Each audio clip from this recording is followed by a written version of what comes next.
would remind you to put your phones on silent or vibrate as I call this regularly scheduled council meeting for June the 8th, 2026 to order at 6:01. If you stand for the invocation and remain standing for the pledge.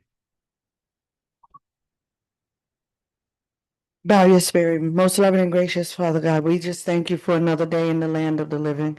We thank you for another opportunity to serve our town in decency and in order, and give us the wisdom to make the decisions that are appropriate for all people. In his name we pray, amen.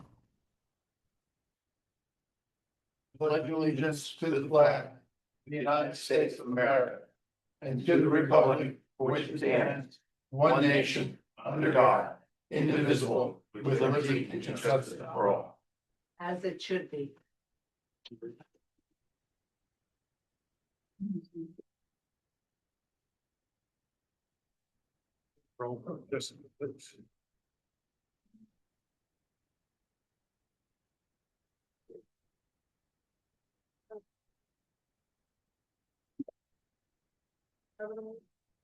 Here. Present. Councilor Arnold. Councilor Arnold, Present. Councilor Miles, Here.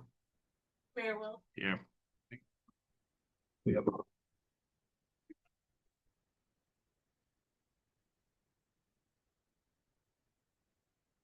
The clerk is away at clerk's camp, so Jessica is going to fill in as we go through the meeting. Welcome to everybody. Good to see a good crowd to come out this evening. Agenda approval and review. Any changes anybody want to the agenda?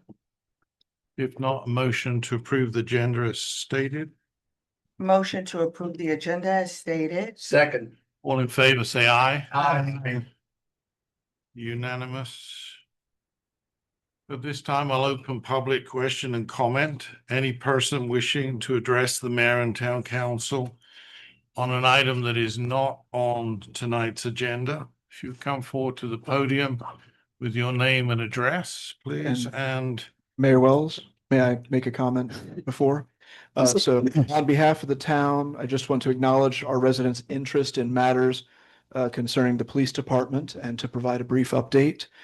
Since the town's last public statement on this matter at the previous council meeting, former police chief Giddens has resigned his position with the town. While his employment with the town has ended, the investigation related to this matter remains active and ongoing with the assistance of the Lake County Sheriff's Office. Johnny Batchelor will be serving as interim police chief, and we will be posting that position shortly. Thank you. I have a question of protocol before I state my name. I have my own message to read, but Clay Ormsby is in the hospital, and he messaged me a couple of comments that he would like to make tonight. Which should I do first? well, if you state your name for the record. Well, Loki 505 Mission Lane, Howey. Then that's fine. Bring the two questions on behalf of Mr. Ormsby. Stormsby, okay. Do I need to state his address as well? Just for the record, yes. Okay. It's Clay and Cat Ormsby at 301 North Lakeshore Boulevard.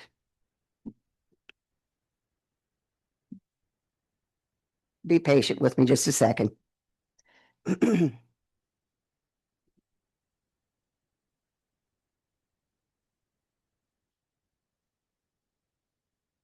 are Clay's words.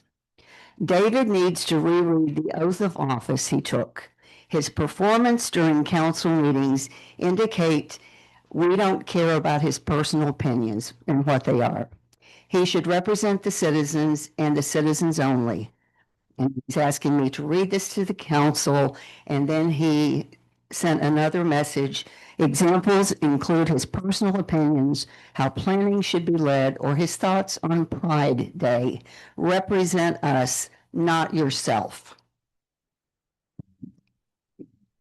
And this is on my behalf.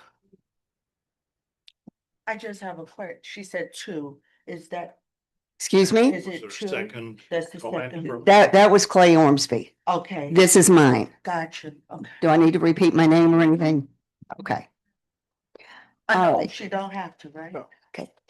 With June being Pride Month, I wanted to take the occasion to clearly say, I unhesitatingly and wholeheartedly support my lesbian, gay, bi, trans, and queer friends, their rights, their marriages, their pursuits of happiness, and their very breath. This is also true July through May. Shame on you, David Miles, for saying you don't care about them. Some of them are your constituents. And for the rest of you, except Timur Everline, shame on you. Those of you who don't speak up, you are condoning this homophobia. Shame on you all, counselors. Shame on you for changing and for changing the way we operate in this country. That group of people represents 2% of the population. The other 98% of the population. Hang on, let's have some. Wait a minute, I got slammed by this speaker. There are 98% of us that do not share the beliefs of that particular group. That's their problem. It's not true. Not true. Ma'am, I would tell you this, please refrain from shouting out. Thank you. Ma'am, giving the finger to the mayor. I didn't see that. Andy Everline, 1012 North Lakeshore Boulevard. At the last meeting, when Mayor Pro Tem Everline brought up having a proclamation for Pride Month, I was very disappointed in the non-reaction of town council when an inappropriate comment was made. I think we need to remember that the people of the town elect our councilors. We need to respect and listen to these people. They're the ones that will vote you in office.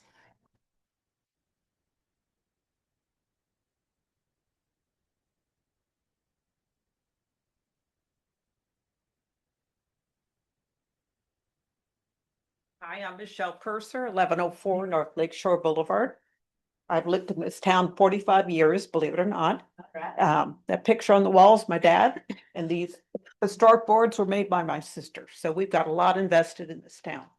And I want to say over the years, I've never seen the town look worse in terms of boats, trailers, and RVs in driveways and on sidewalks and grass. So I looked this up and it said the town council does not directly enforce code violations. Instead, the council adopts the ordinances and the town staff, such as a code enforcement officer, building official, or town manager's office, handles investigations and enforcements. If the violations are not corrected, cases may be brought before a code enforcement board or a special magistrate. So I have copies of homes that are just a disaster. And, you know, personally, when you have an investment in this town, what the heck? Can't my neighbor cut his grass? So. Give me a sec here, get the paper. It said, you all passed the ordinances, right? But they're not being enforced. And one of the problems is one of the ordinance says you can have a boat, a trailer, or an RV under these circumstances. So now people have all three in their yard. I mean, that's just unbelievable to me. So I'm going to turn these over to Sean since he is the town manager, and I would ask that you would start enforcing zoning in this town because it does not do well for this town. And you have, those are addresses we have a list of? Oh, yeah, right there, Sean. I'll go around the neighborhood. I'll make it my new job. Thank you very much. All right.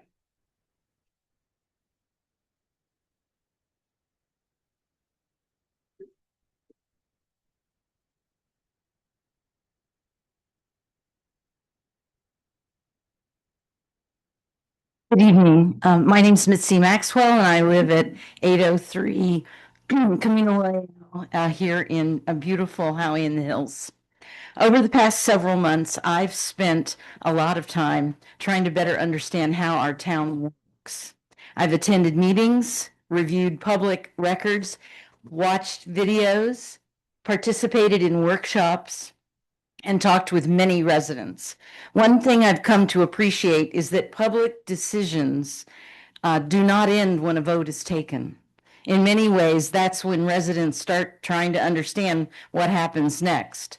Projects move into additional reviews, studies are completed, agencies become involved, conditions must be satisfied, plans are refined, important decisions continue to be made long after the original approval. As residents, it can sometimes be difficult to understand where a project stands, who is responsible for the next steps, where and what information is being reviewed, and how progress is communicated to the public, to the residents. In my conversations with residents, I find that people are often less frustrated by a particular decision than by not understanding how a decision was reached or what happens after it is made. I believe transparency is more than providing records when requested. Transparency means helping residents understand the process itself. It means making it possible for people to follow a project, an initiative, or a town decision from beginning to end. I appreciated the recent sewer workshop because it provided information, context, and an opportunity for residents to better understand a complex issue facing our community. Opportunities like that help build trust and encourage informed participation. My hope is that Howey continues to build a culture where residents can not only see the decisions and hear about the decisions that are made, but also the path that follows those decisions, the reviews, the studies, the conditions, agency coordination, and implementation steps that ultimately determine what happens on the ground. Strong communities are built not only on good decisions, but on trust. And trust grows when residents can see, understand, and participate in the process from beginning to end. Thank you.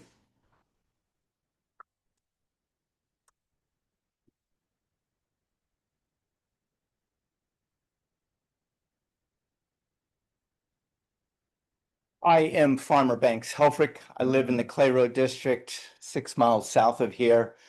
Farm tip of the day, it is watermelon season, and this is a super cool hack on when to harvest watermelons. The vine that goes from the ground to the vine that goes to the actual fruit, where they intersect, on the opposite side, there is a curly Q. It's green.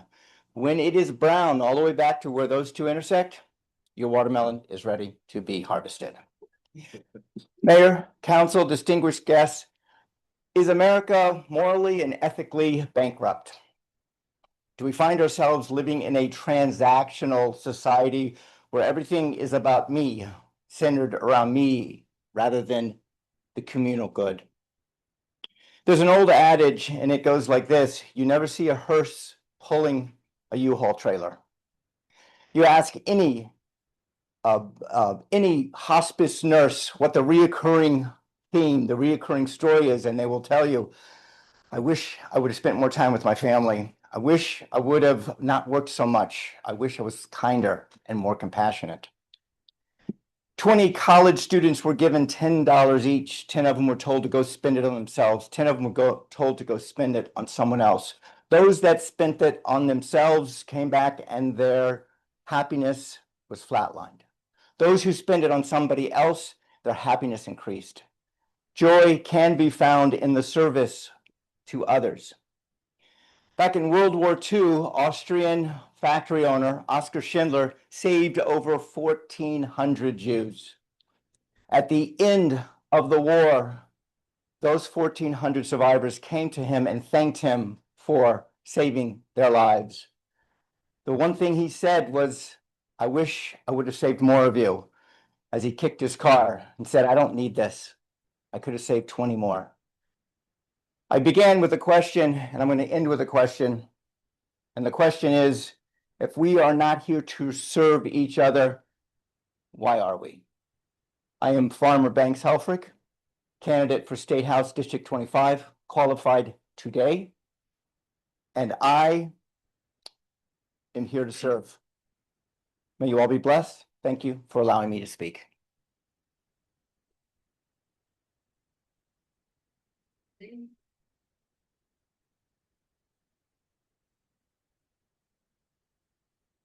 I have some brochures here. I don't know if I should pass them out first or later. They have the information on both sides that I'm going to speak about. They are a work in progress, so I'll give it to you. Thank you. And that has. Anyway, with the help of the library. Oh, I'm Virginia. sorry. My name is Virginia Pope. I live at 114 East Cypress Avenue and in Howey. And I volunteer at the library and so have gotten the permission of the library to do this. We would like to celebrate the 250th birthday of the United States on July 4th. So we're going to have a short program in the library extension from 10 a.m. to about 3 p.m. or 4 p.m., however it works out. Basically, what we want to do is to invite everybody who's here and who wants to celebrate to join us. The first part from 10 o'clock till about noon will be consist of a serious program of an invocation. We have the Pastor Holland is going to give the prayer. And then we'll have a Pledge of Allegiance like we do here. Then we'll have a reading of the Declaration of Independence and maybe some comments from the founders. Afterwards, we will have some music and frivolity, and then that will be followed by refreshments in the kitchen area, and we're hoping that people will come and that they will decorate their vehicles so they can park them outside the building, and we'll have some color outside. We're also hoping too, and I've run this past the library, to invite everybody in the town to bring birthday greetings to the library, to decorate the outside so that, with your choice of weather resistant items, birthday cards, flowers, garden signs, ornaments, something festive all around the whole building if you like.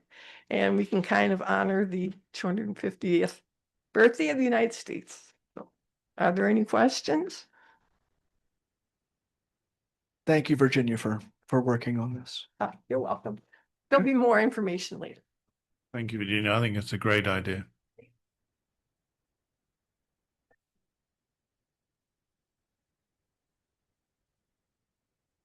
There's information on this. Do we have any further questions or comments? If not, then I will close public question and comment, move on to the consent agenda. We have two items: the approval of the minutes and ratification, confirmation of town council actions at the May 26th council meeting, and the June 2nd town council workshop. And just as a scrivener's note, there was an error on the first item, the first minutes, where it says there's a reference to council miles rather than counselor miles. So we will fix that scrivener's error. Okay. I also had a question on the first one. It talked about when Tom DeLue got up and made the comment about going to yoga, and the library sometimes is not opened. And it was left out that he was referring chair yoga, not regular yoga, which is later. The chair yoga starts at 10. So I don't know why that was taken out, but I think that I that have a should be. feeling that when Tom actually got up to speak, John Brock actually went to fix the Wi-Fi or something. So he wasn't in his seat at the time. So he probably has just taken that from the recording. Yeah, so if that could be added, I would appreciate The word that. chair. Chair yoga, which starts at 10 a.m. Yeah, okay. You Thank got a you. note of That's that, all. Sean? Comment I had. Motion to approve the consent agenda. Second. With With that addendum. that addendum. With that addendum. For the chair yoga. All in favor, say aye. Aye. Those against, say nay. Okay, old business item 3, and also, 4 and 5 are somewhat linked, but, consideration approval of the Marion Beck Memorial Library Extension Architectural and Engineering Services Agreement. Thanks, Norman. I mean, perfect. So, You're up. You're up to me right now? oh, no, not yet.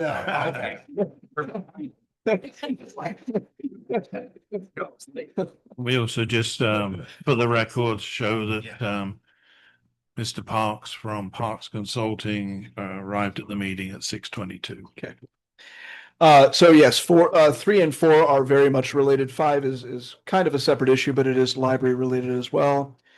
So I can kind of do the overall introduction for 3 and 4, but they are separate items that need to be voted separately at least. So with item number 3, it is old business. This is in relation to the Architectural and Engineering Services Agreement. This was brought forward to council previously, and there was a discussion to push this until such time as we knew whether we would be successful in obtaining an additional $500,000 in Lake County library impact fees for the actual construction, with 500 being the max per year. So we did wait until that time. The Lake County Library Advisory Board for Libraries had their review of all the impact fee applications, and the town of Howey-in-the-Hills was successful in the $500,000 impact fee application. So this is now being brought back to council for consideration with that in mind, that there's $200,000 of design money to be used with a designer from our list of approved architectural and other services. But we also have $500,000 in county funding to actually start the project as well. To that point, the point on 4 is there's an additional $500,000 grant opportunity that requires matching funds, but the county funding could be considered the matching funds. So that's an additional $500,000 for construction. But that's a separate application, which is item 4. Councilor Miles? What are the matching funds? It's not clearly spelled out. So the county, the grant application for item 4, which is a state Division of Library and Information Services grant.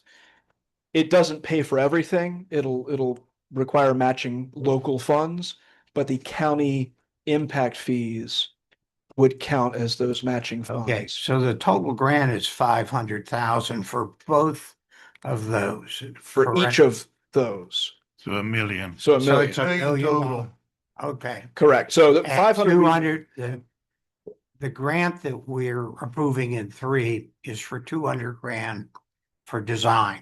That's in It's addition. spending the 200 grand that we've already, yes, correct. And Okay, that's already been approved. correct, It's on designing it. It's hiring a designer. correct. The $500,000 county grant is matched by a state grant of 500,000. Is that what you're saying? So the county grant of 500,000 for construction was approved at standalone. Item number 4 is an additional state grant, an actual grant compared to impact fees, which are the 200 and 500. The grant requires matching funds, the state grant, but we already have local matching funds in the form of the county library impact fees. So we already have the 200,000, we already have the 500,000. Item number 4 would be an additional 500,000 for construction on top of Okay. that, yet to be applied for. The picture that comes with item 3 that was attached shows a little box, approximately 30 by 40 feet, roughly 30 by 50 feet, being added to the building. I've brought this up before. I believe we should consider including a new library building, a bigger library building, as part of the municipal complex that we're going to need to build as we expand from the 2,300 people that live in Howie now to the 7,000 plus people that Wilden was projecting would be here by 2035. With these things take time to do, but it just seems to me that it's kind of a waste of the taxpayers' dollars to build such a small addition to the existing building when what we really need to do is include in the strategic plan that's coming up at the meeting on the 23rd, the workshop on the 23rd of June, that we should take a look at the overall strategy of where we're going and whether or not a small addition to the current library makes sense, or whether we should apply the 1.2 million towards the cost of a much nicer, greater library to be built as part of the municipal complex that we're going to need in the future. We've talked many times about the fact that our police department in the next 5 years will probably double. They'll be pouring out of the windows of our little house next door that is the police headquarters. There are so many things that need to grow, and we're going to be discussing, I don't want to take up our time now, we're going to be discussing it in detail on the 23rd.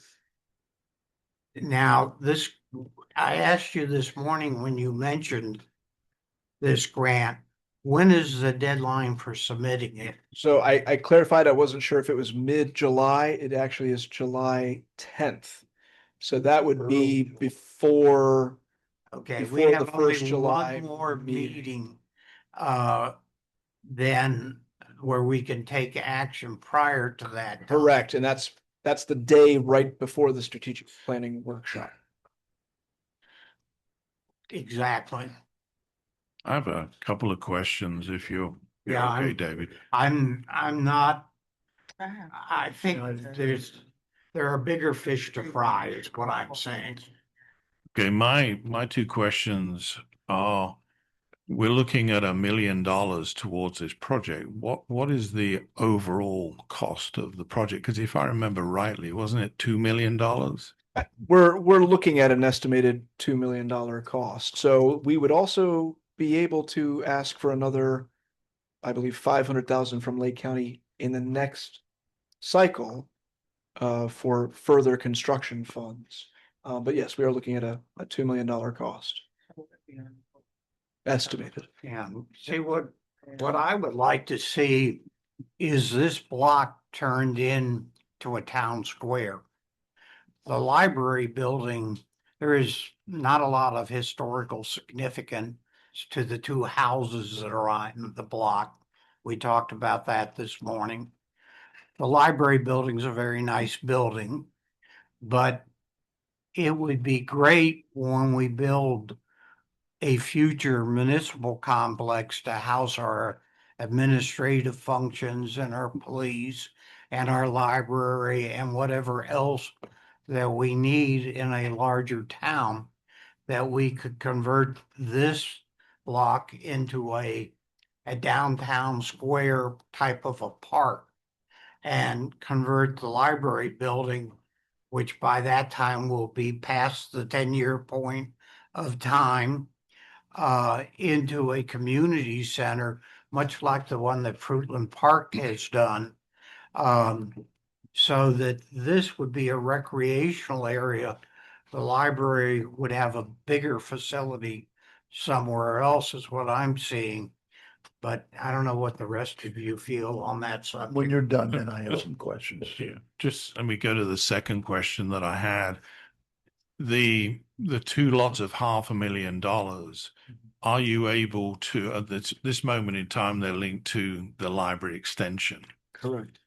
Impact fees, I'm pretty sure, can be moved elsewhere, but the grant from the county, is that able to be moved to somewhere else, or is it a use it or lose it on the library that we've got? And when we're saying grant from the county, so that's all impact fees. So the county is For the able to pay. library. For the their county The library. Library trust.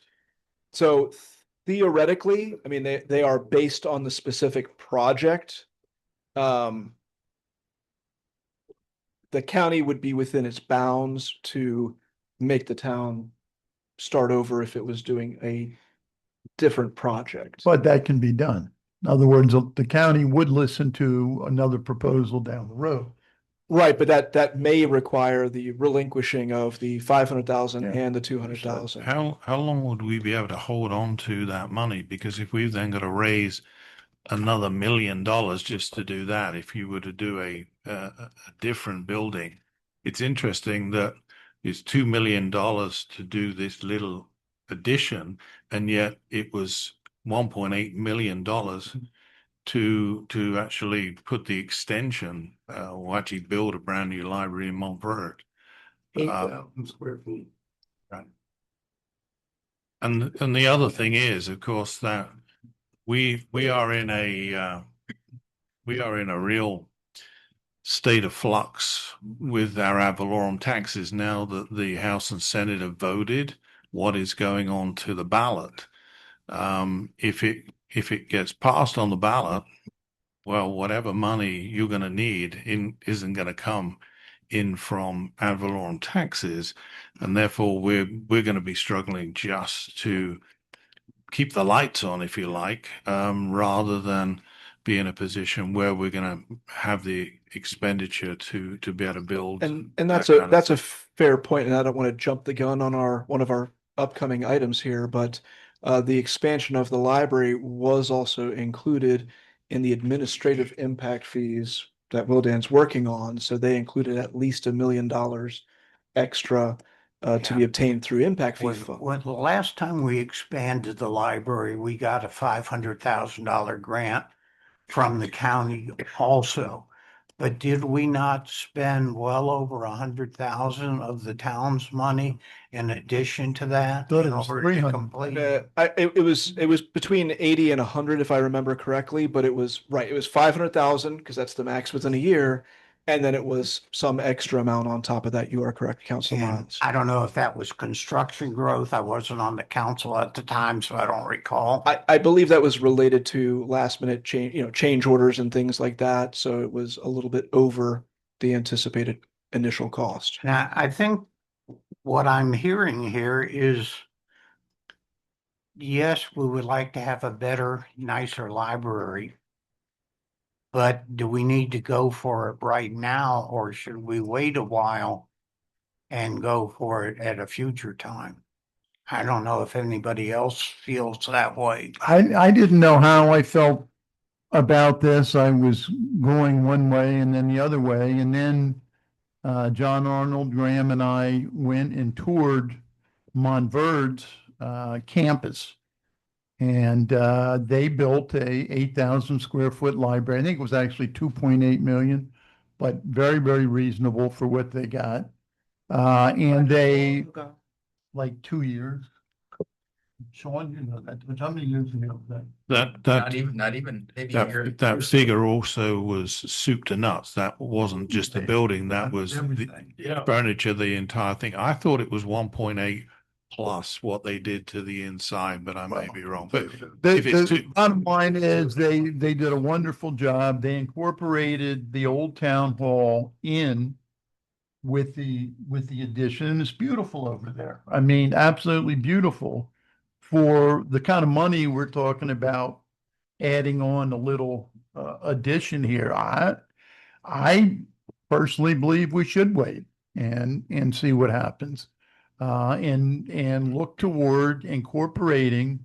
I don't know so much about police, but certainly a library and town hall concept, as they did in Montverde.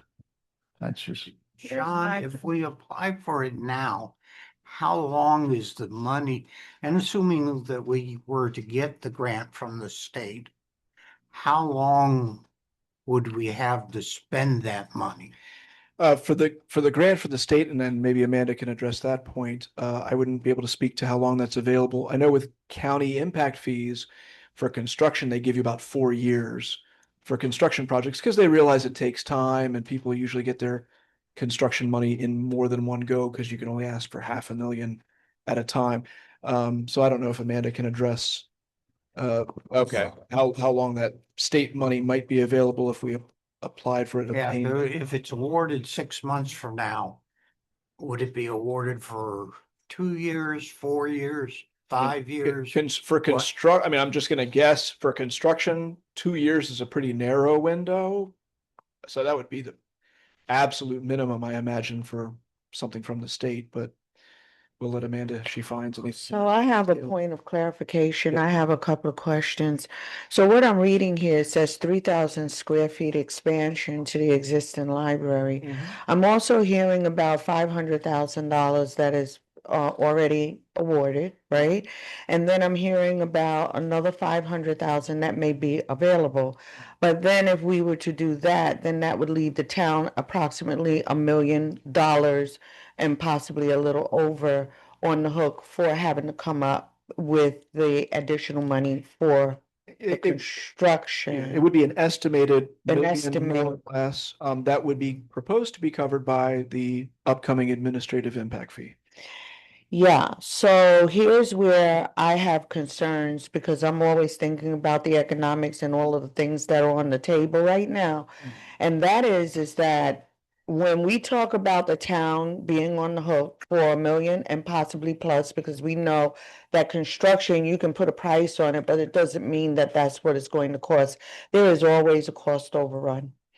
And so with the changes that are taking place, when we look at the exemption of property tax, I love the library and I think that the 300,000, the $500,000 that is granted, and then the possibility of another 500. But then the question that I have concern for is where will that other million plus, because there will be a plus to the million.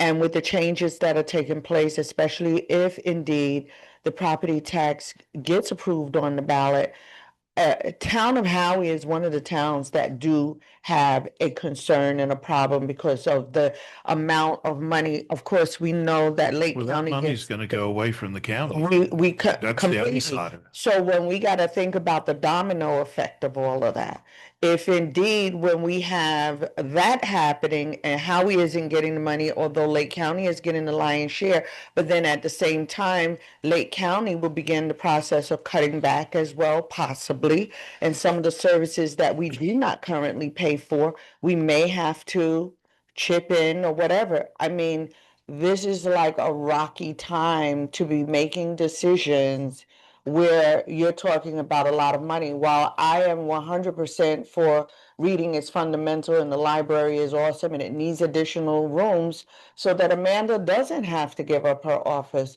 But at the same time, for the whole, I'm concerned economically how this will impact the town.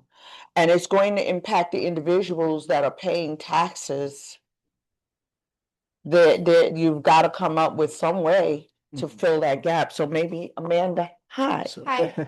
You can help us to understand a little better and definitely want to help with the library, but I think you understand a little bit of what I'm saying too. I'm looking at all the alternate sources of funding that are available. The state grant just has the quickest deadline. I'm looking at other grants as well. There are a couple foundations, like T-Mobile has a construction fund that they use to help expand libraries. So I'm looking into that as well. Just the state one that I put on this in this meeting, just the deadline's in a month. And as far as the timeline, if we were to get the state grant, the construction has to be completed by June 1st of 2029. Everything has to be paid by Did you say 2029. 2029? Yes. Oh, yeah, 3 years. Yeah, that's not bad. So, and I will point out, Councilor Linneman, to your point, I mean, we do have the possibility of another $500,000 or at least 300,000 if not 500,000 from county impact fees for further construction costs. Now, to your point, everyone's going to be doing the math and sharpening their pencils, but considering that's impact fees, that's limited to a particular use, that's not going away and it's not going anywhere else. So that's in there. It's right. So that's built to growth, not ad valorem.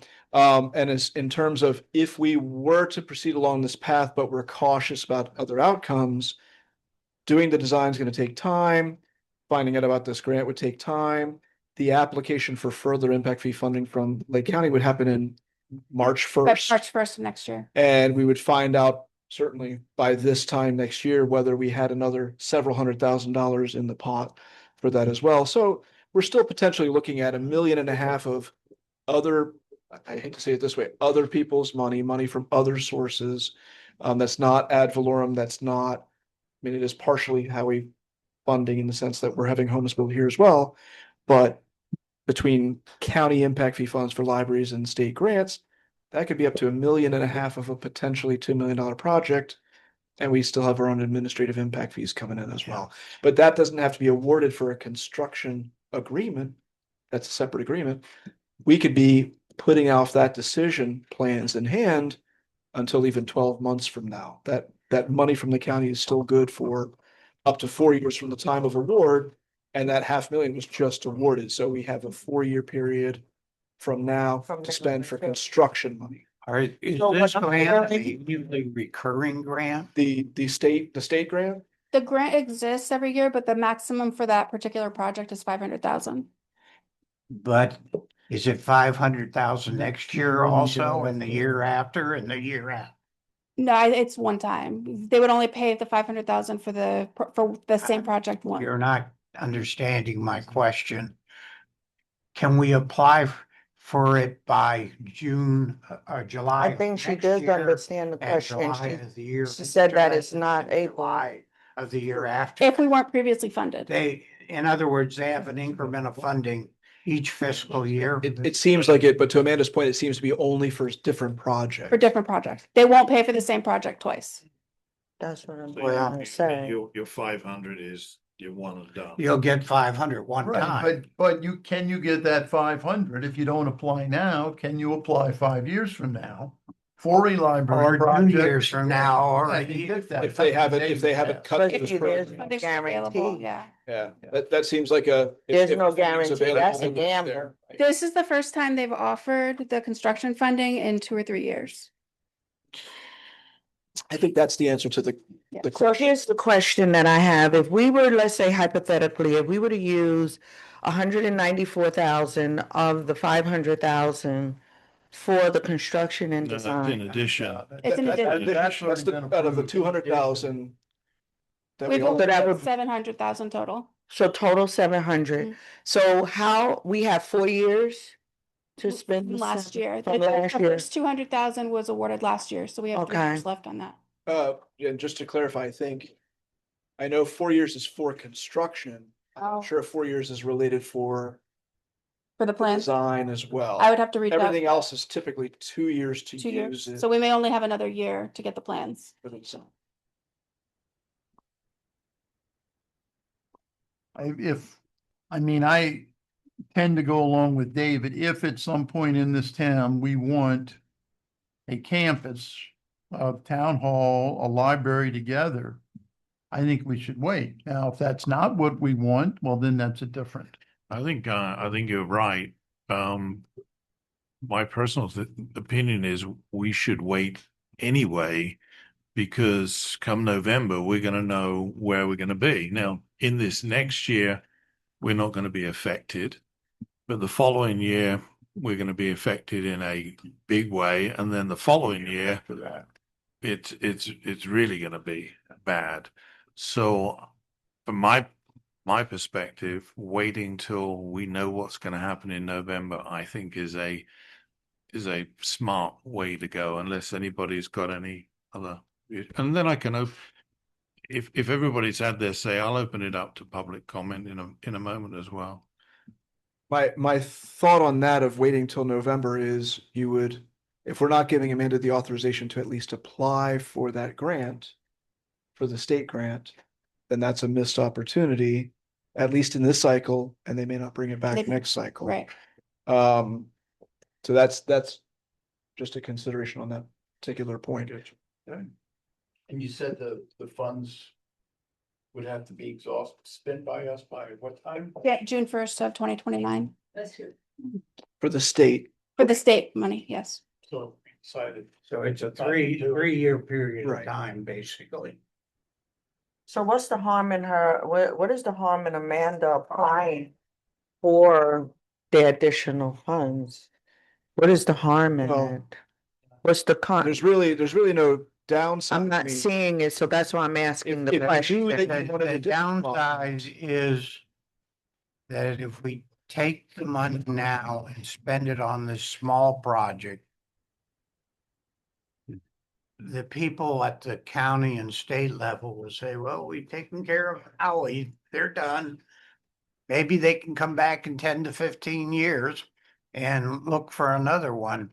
It's just, so? I think that's a very distinct possibility. Amanda, what say you?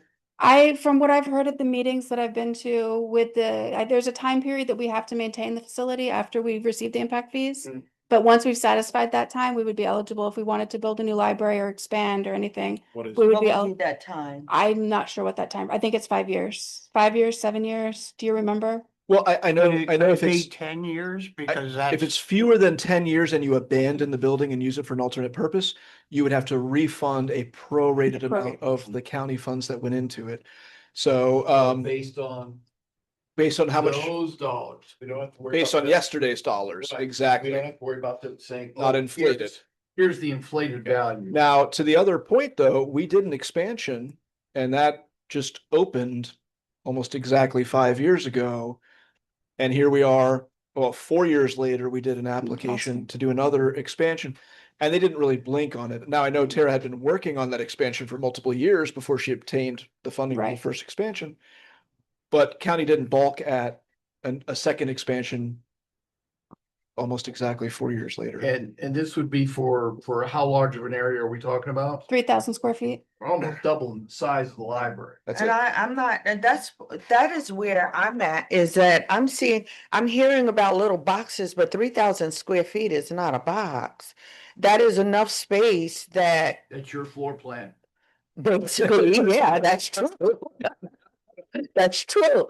But the most important how this conversation got started is the fact that Amanda is giving up her office often for people to use it, and she's working outside of the office. That matters to me. And I also think that there should be quiet study spaces, which you do not Right, we don't have have that. that. So 3,000 square feet, like, I mean, why would it not afford that for our library system? And although we may be speaking about a complex and that is a part of my vision for this town as well, but then the question that we have is how long And at what cost where? and where? There's a lot of who, what, where, when, and why. So that's just my. And there, to that point, there's a best case, worst case scenario, which is we build this library, we do the expansion, it's not the final form, we have a better municipal compound somewhere else. That's not gonna happen in 3 years. And it's not going Now, to it's happen. gonna happen in 5, might be 5 to 7. And at that point, your best case, worst case is you've had a bigger building, you've had it for the 5 to 7 years in the meantime. You're ready to abandon it as a library and move to your new compound, and you have to refund 30 cents on the dollar for the funding the county gave you, and you have a 7,000 square foot building for some alternate. If I remember correctly, when Tara gave us the numbers from the United States Library of Congress, our library at the current size is good for 6,000 people. We have 2,200 people. I don't see a need right now. I mean, we've got plenty of space over there, I believe. At least that's according to what the Library of Congress says. So I just don't want to get ourselves into something that we're going to have a hard time dealing with given the tax situation. And I could pull that up because we do have the square foot per population. That was in the CIP worksheets. In the notes section of each worksheet. So it says the American Library Association has a formula for planning library sizes for populations under 10,000. Book inventory per capita should be 3.5 to 5.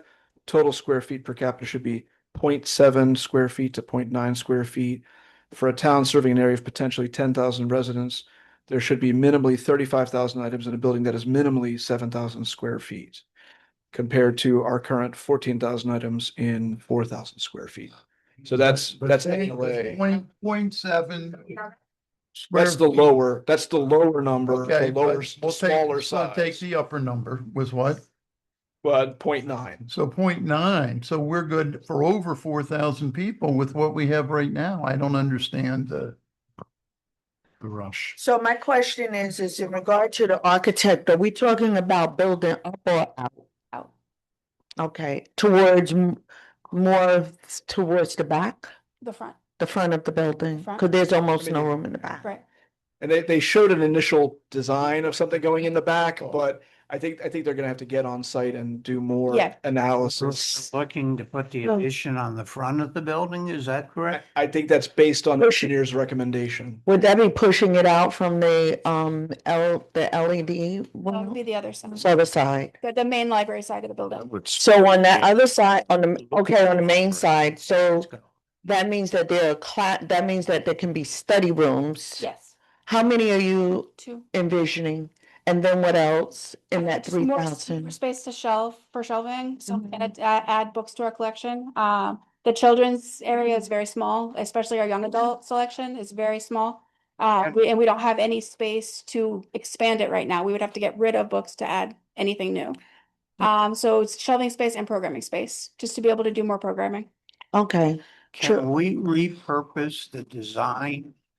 Go ahead and award the contract and repurpose what we have them designed towards a larger building Well, aimed for the larger Not gonna population. give you much for that. Will the county allow us to do that and still use that grant money for that purpose? So you're saying doing a new building, a new construction, or Mhm. That's what I'm saying. that would be an ask. I would have to ask the And director. my own knowledge So of the where will we politics put of the that, building? they would tell us we have to start over from zero with the application process. Well, that's what I want. I've heard that, but is that, can we It's- ask them that? Can we? There's not a person who could approve that. We would have to be taking that to, honestly, the BCC in the end would have to approve a transition of impact fee fund usage, by my understanding. Well, we I'd have like a to commissioner support, here I would right like now. to support us going forward and supporting Amanda in this area for our children, because there are more children that are coming into the community and there is a need for study space. And it is still 3 to 4 years out and a lot can happen in that time. What kind of funds would we have to come up with in that period of time? Well, I would say if we get the design done, that's gonna take probably up to 180 days from the time of the award. By that time, I don't know if we would have heard back from the state on the grant application. But if that's, Their time limits for that. yeah, for their knowledge. But I would say council would certainly have some leeway in the pacing of putting the contract on the street to get bids for the project. We'd actually get the real number instead of an estimate. And at that point, we would be a little more solid on, did the state grant come through? Maybe we'd even be closer to the application for the county impact fees in the next cycle. There's not a rush exactly to start the construction right away until we're a little more solid with the funding sources. And what happens if, let's say, the things that we are speaking of for the state and so forth, and it doesn't come down the pipe the way we think? What happens next? Once we have the plans, I mean, I guess if the funding for construction is not available in full, there's always the option just to hold the plans until we have more funding. And we're still looking at, And no penalty? Well, right, yeah, there's no Right. penalty, but you're looking at the 500,000 we've obtained from the county, another 500,000 max that we could obtain from the county, and an estimated $1 million to be received from our own administrative impact fee specifically for that purpose. So it's all impact fees. So that's, ad valorem's not gonna, Now, administrative impact fees, they can't be used toward construction of a town hall facility? that is also in the list. Well, So okay, so that's you would be exactly- taking away from that for this if we don't have enough money. Well, no, so with the Wildan group, we've looked at the growth, we've looked at all the projects, we've looked at estimated costs for all those projects, and we said, if you tally everything together and it's, X tens of millions of dollars for all these projects, with the library being 1 million of them, then it's just a council question of, okay, we have a design and we have a construction contract. Do we want to start using some of the money in this administrative impact fee pot to start the library? The next step would be design plans for your administrative complex, but council decides the pacing and prioritization of those projects using that impact fee money. I'm a strong believer is that if you don't use things, especially when it's other people's money, you'll lose it. So let's see what All right, thank you, Amanda. Thank you. Thanks, Amanda. Let me open it up for public comment if anybody wants to speak on this.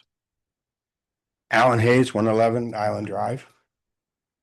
As some of you know, I work I'm a residential appraiser for Lake County Property Appraiser's Office. In our discussions, what we're talking about now in terms of what may or may not happen in November, we're talking with contractors, builders, realtors, and investors. And what we're hearing is there's going to be a major upheaval in how and who owns property. What we're anticipating is a lot of these smaller mom and pop landlords that own from between 2 and 10 homes and rent them out. They are all going to go on the market because the burden is going to be shifted from the individual homesteaded property to the people that aren't homesteaded. So it's going to do two things. It's going to put a bunch of houses that aren't for sale right now on the market. It's going to artificially and temporarily depress pricing on houses because there's going to be a flood of them. And it's going to slow down new construction. So I think you have to look at this expenditure and all your future expenditures, at least between now and the end of the year, through the lens that you have 2,200 people. You don't have 7,000 people. Those impact fees, those aren't pennies from heaven. That's money that's coming to this town, and we may need it to cover our butts when the state funding or the county funding gets pulled out. I wouldn't be spending money that we don't have. And we don't know what's going to happen in November. I would be very leery. If you want to go ahead and spend 200 to develop the plans, see where it goes, with no commitment on even breaking ground, and we can get the money for free, do it. If there's any anticipation of spending town resources on any part of this or upcoming expenditures, do not do it because you might not have them.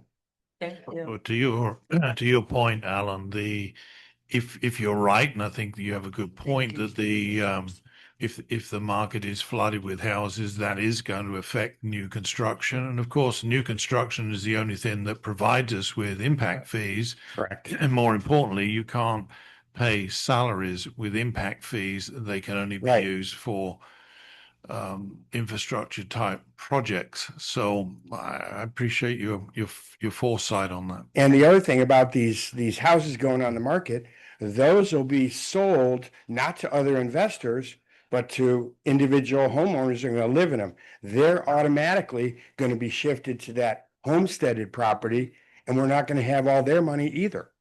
So we're taking 10% houses that are paying a 10% increase now, and we're shifting them down to 3% houses. Well, they So- go to 5% though, if It will be, but still, it's not going to be dollar for dollar. We're going to lose there too. Thanks. Thank Okay. you. Any other comments?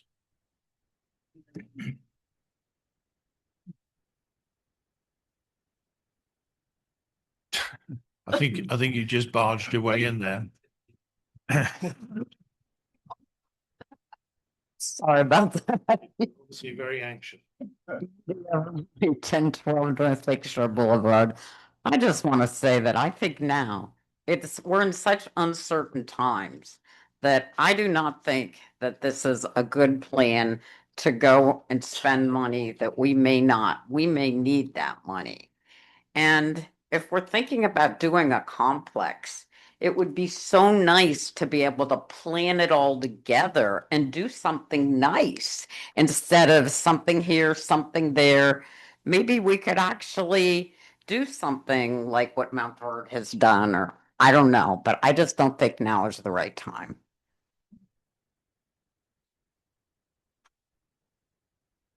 Mitzi Maxwell, 803 Camino Real in beautiful Howey-in-the-Hills, Florida. I've written a lot of grants for capital items and for expense items, including for the state of Florida. And as you may know, these buckets of dollars that are given out, whether regardless of what the topic is, a museum, a library, et cetera, they have to get funded every year by the state legislature. And I'm kind of the new kid here, and I do want to commend the library for steadfastly sort of working through issues to understand things. But one thing I didn't hear was the role of advocacy in terms of getting money for what I'm going to call facility grants at the state level. Is anyone who's advocating to public officials that are in the state legislature or the Senate about Howie's vision for whether it's the library or downtown? Because these buckets get funded by these state legislatures. And although I realize that there's a plan to get money from several different areas, I haven't heard anybody talk about advocacy. Who is that person? It's not going to be Amanda. I mean, not that Amanda's not amazing, right, and can do lots of things, but that takes a particular kind of person or group of people that need to be in Tallahassee advocating for this town. So I didn't hear that, and that kind of concerns me a little bit that we're not stepping out with our strongest feet forward. And that's, can I say a note on that too? Of course. So Mitzi, thank you for that point. I will say, just for general information purposes, right now, because there's only about 2 or 3 of us that would really fall to, including Amanda. But right now we do have advocacy for $4 million for our water treatment plant. That's our outstanding ask for this year. I know they're sharpening the scalpels up in Tallahassee, trying to cut a lot of those projects down. But for us, I mean, on a critical basis, that $4 million for the water plant is definitely our most critical need. But that's our outstanding request, which hopefully in the next few weeks will. That's in addition to the 5.7 that we already have. Correct. So we are working on that constantly to get more, but of course there's a whole lot of other people after the same dollar. I'll close public comment and bring it back to council. I don't know where to go with this, but if anybody wants to make a motion. I want to commend in the public comment from Mr. Allen Hayes. It kind of spoke a lot to what I actually spoke with you this afternoon when we had our time to speak. I'm willing, I don't mind, as I stated, that we look at this as long as it is not putting the town on the hook. That's why I ask about penalty, maybe to get the plans together, as long as there isn't any funding that we would be on the hook for. And that's the answer I'm looking for on how to be able to do that, but not having us having to come out with any funds, because my mind is consistently on the economics, and he's 300% correct on what, and those are just the things we can see. That doesn't include the other things when others start shaving their budgets, right?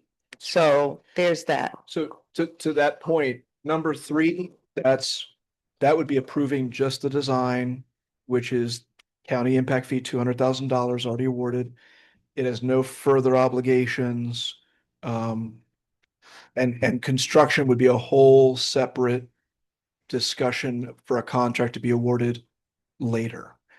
But if To that point, 4 is to ask for more money for But if that we, construction. but if we spend that money just in order that we have the design and have no intention to move on further with that library, then as David said, it's just a waste of. Not an obligation, it's not a good look, No, but it's not an With a obligation. good look, and then if you don't even use it, but you do something different, that's gonna look even worse. Well, I don't think we should do anything different. We should definitely either stay on the library project or just don't do it right now. Just to get this thing off the dime. I'll make a motion to approve the design contract, subject to the design not being an addition to the existing building, but the design being for a new library facility. I don't think they're gonna do But that. they can't do that because they've priced it Yeah, for, it's done for the job that's. Well, don't second it then. I won't. Okay, so that motion has failed. Anybody else want to take a stab at it? I'd like to make a motion. How long do we have that we can wait? well, you have 2 aspects for the design money. One is the clock for the funding itself. It was awarded last July, so it has at least 1 more year on the design money. The second aspect of timeliness would be the estimate.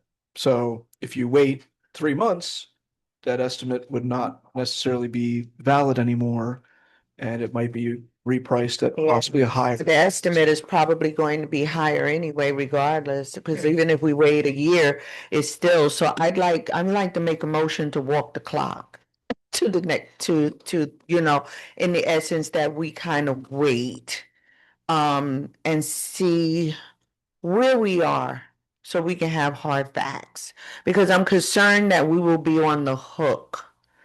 Could you As the town. explain?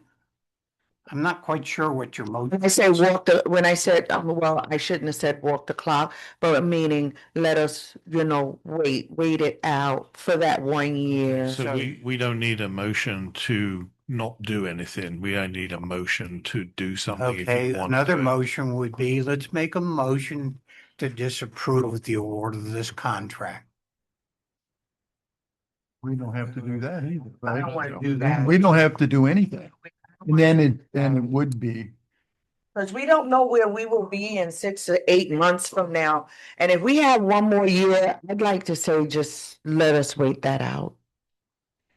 Okay, then I think we have a general consensus to forego the approval of both items, or 3 items, 3, 4, and 5. If that No, wasn't here. No, so, Just 3 and 4. well, 3 and 4. Right. Five is a different subject. so I guess so that's 3. There's just no action at this time. To be brought back at some future date, and we can confirm the expiration of those funds. So, if it's 1 year, 2 years, we can clarify that with council separately. Yes. If it needs to be expended within a year, that narrows the clock. You'll We bring can- it back? We can find that and share that with council, and then go from there. We've got a large, Okay, thank you. sounds like we do have roughly a 3-year window. to Get the money if we could wait till the last fall comes up to spend it, to sign it. But if That you only might be a have good one, way to go. yeah, if you only have 1 year, it's if you only have very 1 tight year- because you need 6 months of, window to allow for the work to be. Well, and, Done and and, paid. and whereas the state legislature has done a wonderful job of introducing uncertainty at a large scale for municipal and county governments. At the same time, 2027 also has a constitutionally mandated state taxation and budget review board, right? Yes. So Every 20 years. yeah, so we almost have the election, or I should say, the election's almost the cart before the horse in this thing. So even if folks turn it down, it doesn't mean can't come back a year later with a lot more informed decision making on it as far as that goes. So this it's really lousy timing on this, but I think the uncertainty is it's pretty significant. But if we can know what the window is, So then I think we can make a much more informed decision, because I have to, right now is not the time to be thinking of large capital expenditures. Not knowing what your income is going to be within the next 24 months. Yeah. Well, yeah, 20, 30 months. yeah. When we talk about uncertain times, though, I'm uncertain as to when the last certain times were. I'm having a tough time remembering. Well, But This is a different kind of It uncertain is. time. It is a very different So uncertain the, time. the takeaway for consensus, though, is that staff will not let this money, we will not let the timing disappear. We will bring it back to council yes. based on the Okay, thank timing you. at a future Yes, date. yes. Okay.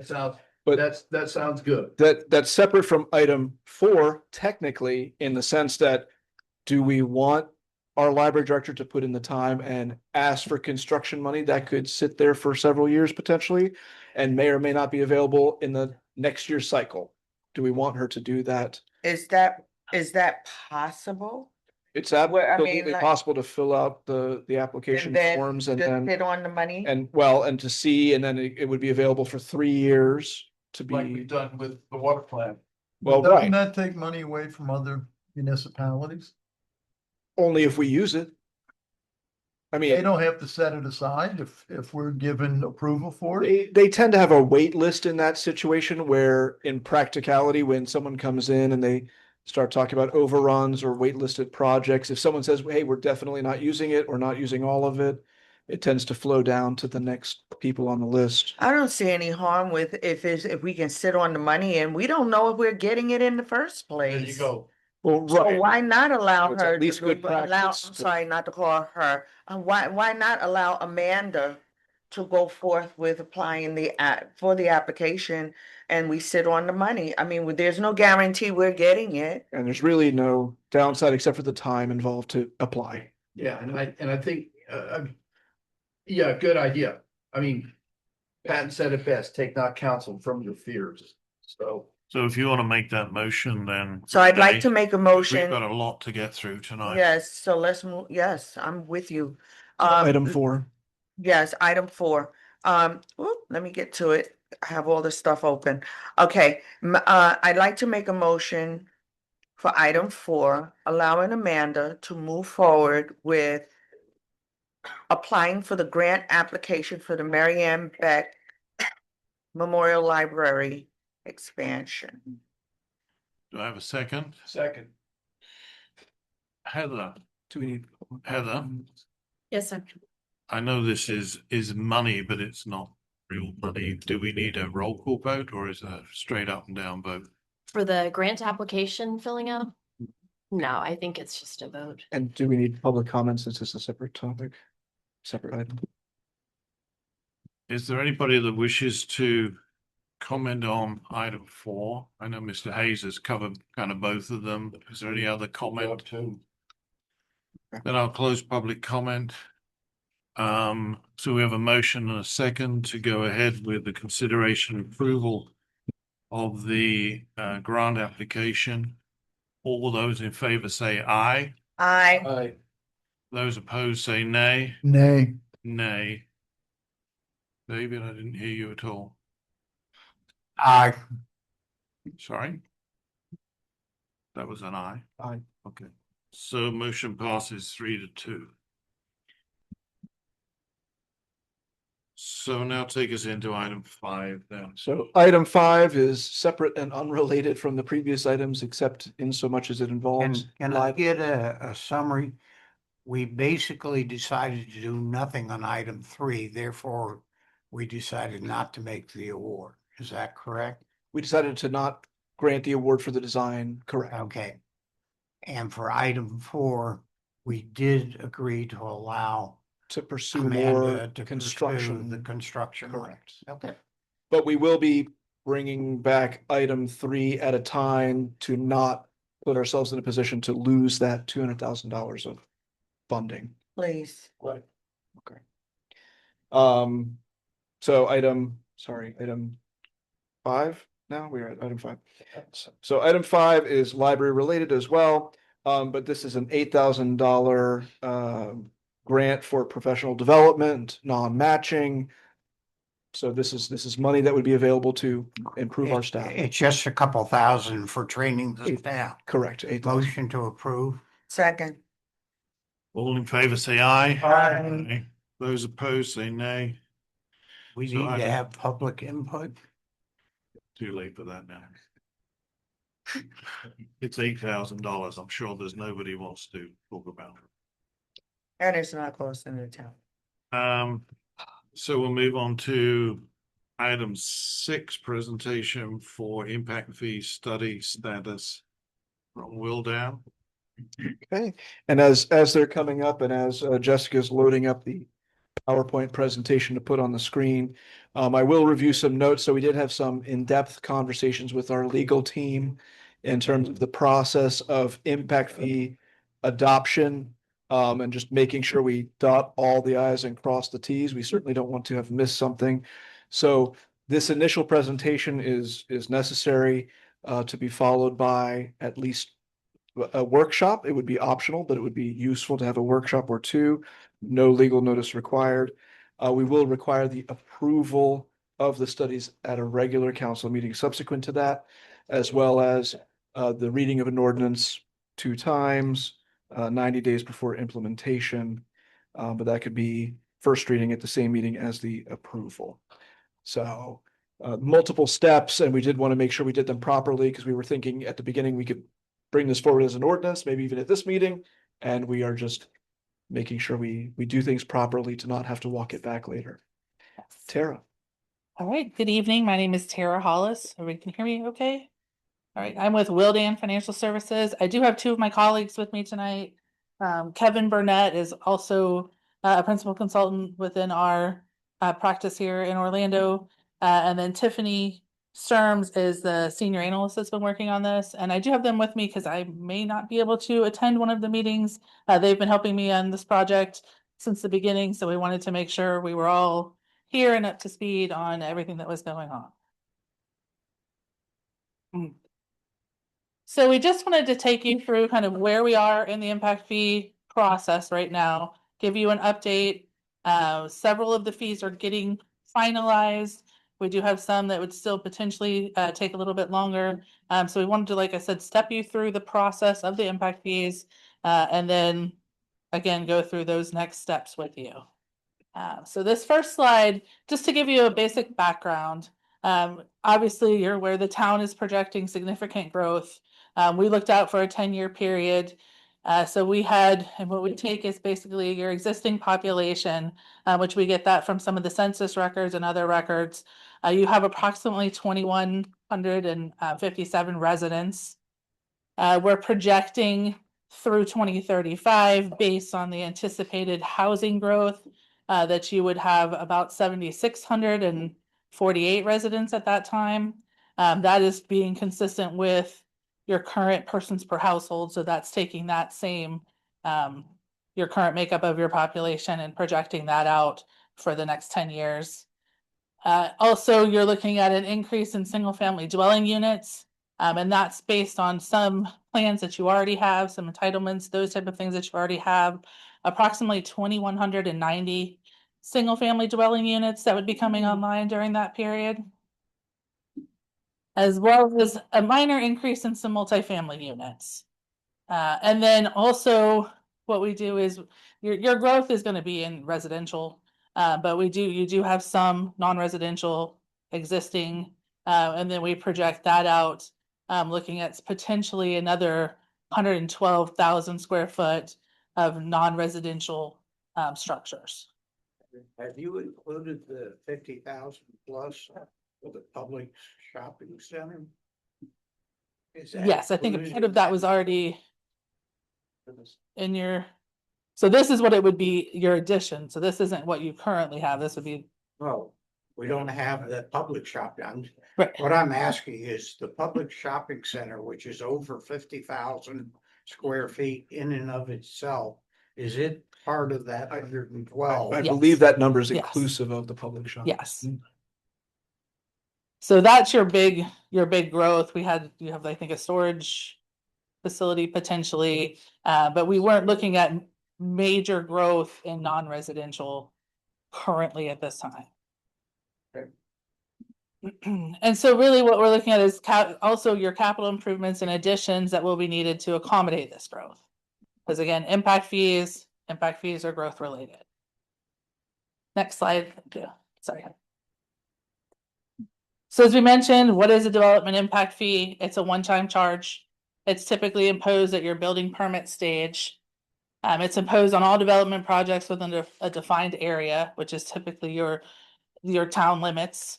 Other than water and sewer can potentially be for outside the town limits. It funds facilities to serve the new developments. So what it's supposed to be doing is new development, new growth is supposed to be having an impact on your system. This is supposed to develop and help pay for that new growth on your system. So if you need additional police officers, if you need additional larger town hall to accommodate the additional residents, the portion that's what that's going to cover is that growth related impacts. And it is subject to Florida statutes. There's the Florida Impact Fee Act. And so that is, it is subject to the requirements of the Florida statutes, which is 163-31801. Next one is going to go a little more in depth on the Florida Impact Fee Act. Impact fees must be proportional and reasonably connected to the need for additional capital facilities. So it's not replacement just because you decided the building's 50 years old, you want a new building. It has to be for increased impact caused by and generated by the growth. And it's expenditures of funds collected and the benefit accruing to that new development. It must be based on recent and localized data. So that's been part of what we've been looking at is your current plans, your current CIP, also some of your existing system, bringing that up to today's current value. The impact fee revenue must be used for acquiring, constructing, or improving capital facilities to benefit new users. And it can't be used to pay existing debt or for previously approved projects unless the projects are reasonably connected to the increased demand from the new development. Next. These next two slides are really similar. They just kind of step you through the process that we take and any consultant would take in developing their approach to developing your impact fees. So basically, like we said, what we started with was a kickoff meeting with the town staff to really understand what growth is out there, what projects you have. We identified the existing development and future growth. So we had to understand your current system and then understand what your future system was going to look like and what impact those customers were going to have on that future system. We determined facility standards. So what we look at is what is your current level of service and are you going to continue to provide that level of service? Whether that means so many police officers per a certain number of population, whether that means so much parkland per resident or per 1,000 residents or per 500 residents. We had to understand what your existing level of service is. And then again, are you going to continue to provide that level of service? Are you going to increase that level of service? And what impact does that have? So identify funding and financing alternatives. So we also have to look at if a project is going to have other funding sources, for example, grants, like we talked about the library. If it is going to have other funding sources, then we can only put into there what portion would be funded through impact fees. So, or if there's other debt you're taking, that was coming in, or any other state money that was coming in, or county money, that would have to be net against that. And that's the same thing when we looked at your existing system. Excuse me, any money that was used, that was grant money historically, also gets netted out because that wasn't an impact fee. Well, it was growth related. It wasn't impact fee monies that were being used previously. Once we do all that, understand the funding, understand the projects, understand the growth, then we basically calculate the impact fees, what the maximum allowable impact fee would be. We're going to come to you and talk to you about that. There are some limitations on existing impact fees that while potentially they could be higher, you are limited by statute on increasing existing impact fees, and we'll talk about that in a few minutes. Then we come talk to you, we're going to get feedback, and then basically we have the public hearing for adoption of the ordinance. Like I said, the next one's very similar. It kind of takes you through the same thing, so we could probably move through that one. So basically our approach is when we're developing impact fees. What you have, one is an existing standard. What that does is that's kind of backward looking. What that means is we take your existing assets, we bring them up to today's dollars. We look at expanding facilities at the same standard. So that basically means everybody's buying into your existing system.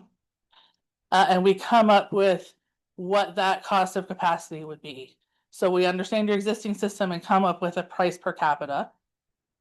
The second approach is a forward-looking, which looks strictly at the planned facilities, how much of those planned facilities are growth related, and then taking a portion of those costs and adding those where we strictly look at what is your incremental growth. And then the third approach is kind of a hybrid or a system standard approach, which looks at both. So we come up with a value of your existing system. We come up with what changes and growth related items are needed. So what your system's going to look like once you have all those CIP projects completed. We come up with a total value of all of those projects, so existing and the planned facilities. Then we divide by the total projected population to come up with what a cost would be for somebody to buy into the system, but continue to have that growth necessary to serve all those new customers. Next slide, please. This is just another way of saying that what facilities serve who. So existing inventory would take your existing facilities, divide it by your existing service population. If we were using a planned approach, would be your planned facilities divided by your new population. And again, what we're looking at potentially here is your system plan or your hybrid approach, which is existing and planned facilities, and that's going to divide it by your existing and new service population, so your total projected population. Next, please. So what type of facilities and what type of impact fees are you looking at? Excuse me. So you do have some current impact fees, police and parks, as well as water. We are looking at those as part of this, as well as looking at potentially adding impact fees for municipal facilities, which would be the town's portion of the libraries, town municipal or admin buildings. Again, police is going to be building for police. So your current building and or your municipal complex that you're looking at that would potentially house the police department moving forward. That also includes some vehicle and equipment costs, certain vehicle and equipment costs that can be included in that impact fee. Parks is going to look at all of your park facilities, the land, the different amenities that you have at your parks, and then what type of amenities and how much additional parkland would you need moving forward to serve the population. Mobility is looking at different, your different ways to move around. So streets, a lot of that is paid for by the county, but you still have trails, you still have bike paths, you still have sidewalks, those different types of things. So different ways that you would actually move around the town. If you happen to have, I know you don't have here, but sometimes we'll include bus, like a bus depot or a area that would, where somebody would come to wait for the bus that would, have a canopy over and everything. Some of those type of things could also be included, but that's really what mobility is supposed to be. Any way that you're transporting or moving around.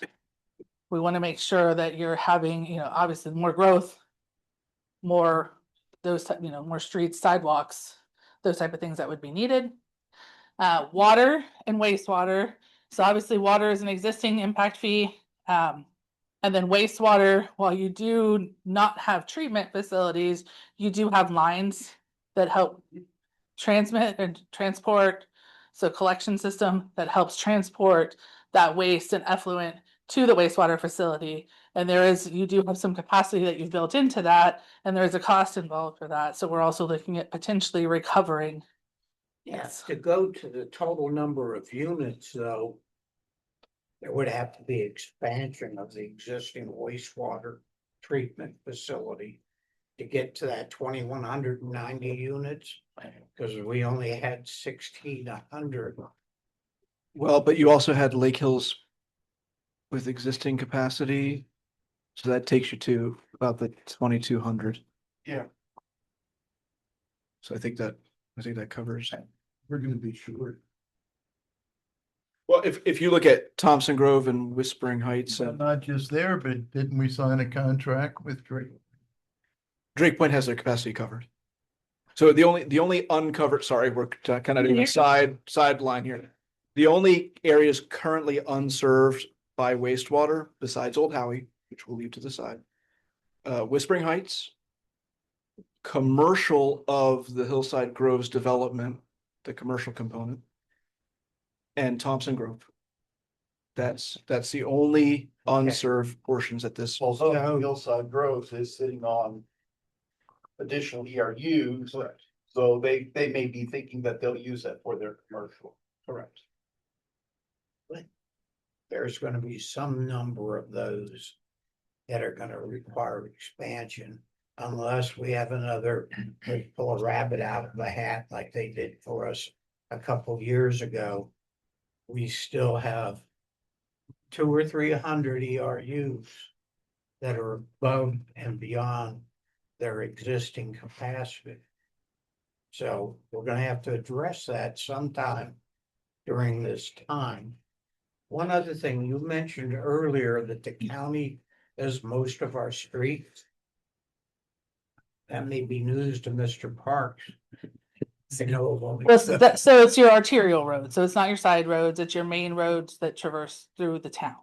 Yeah, this one. Number 2 and And Highway number 19. 48. 2 and And 4819 and Yeah. number 2, yeah. This is stayed out here, but yeah. This is a state road, but we have, drive around the old part of the town. We have some real problems in the road. That would come under the mobility area. Yes.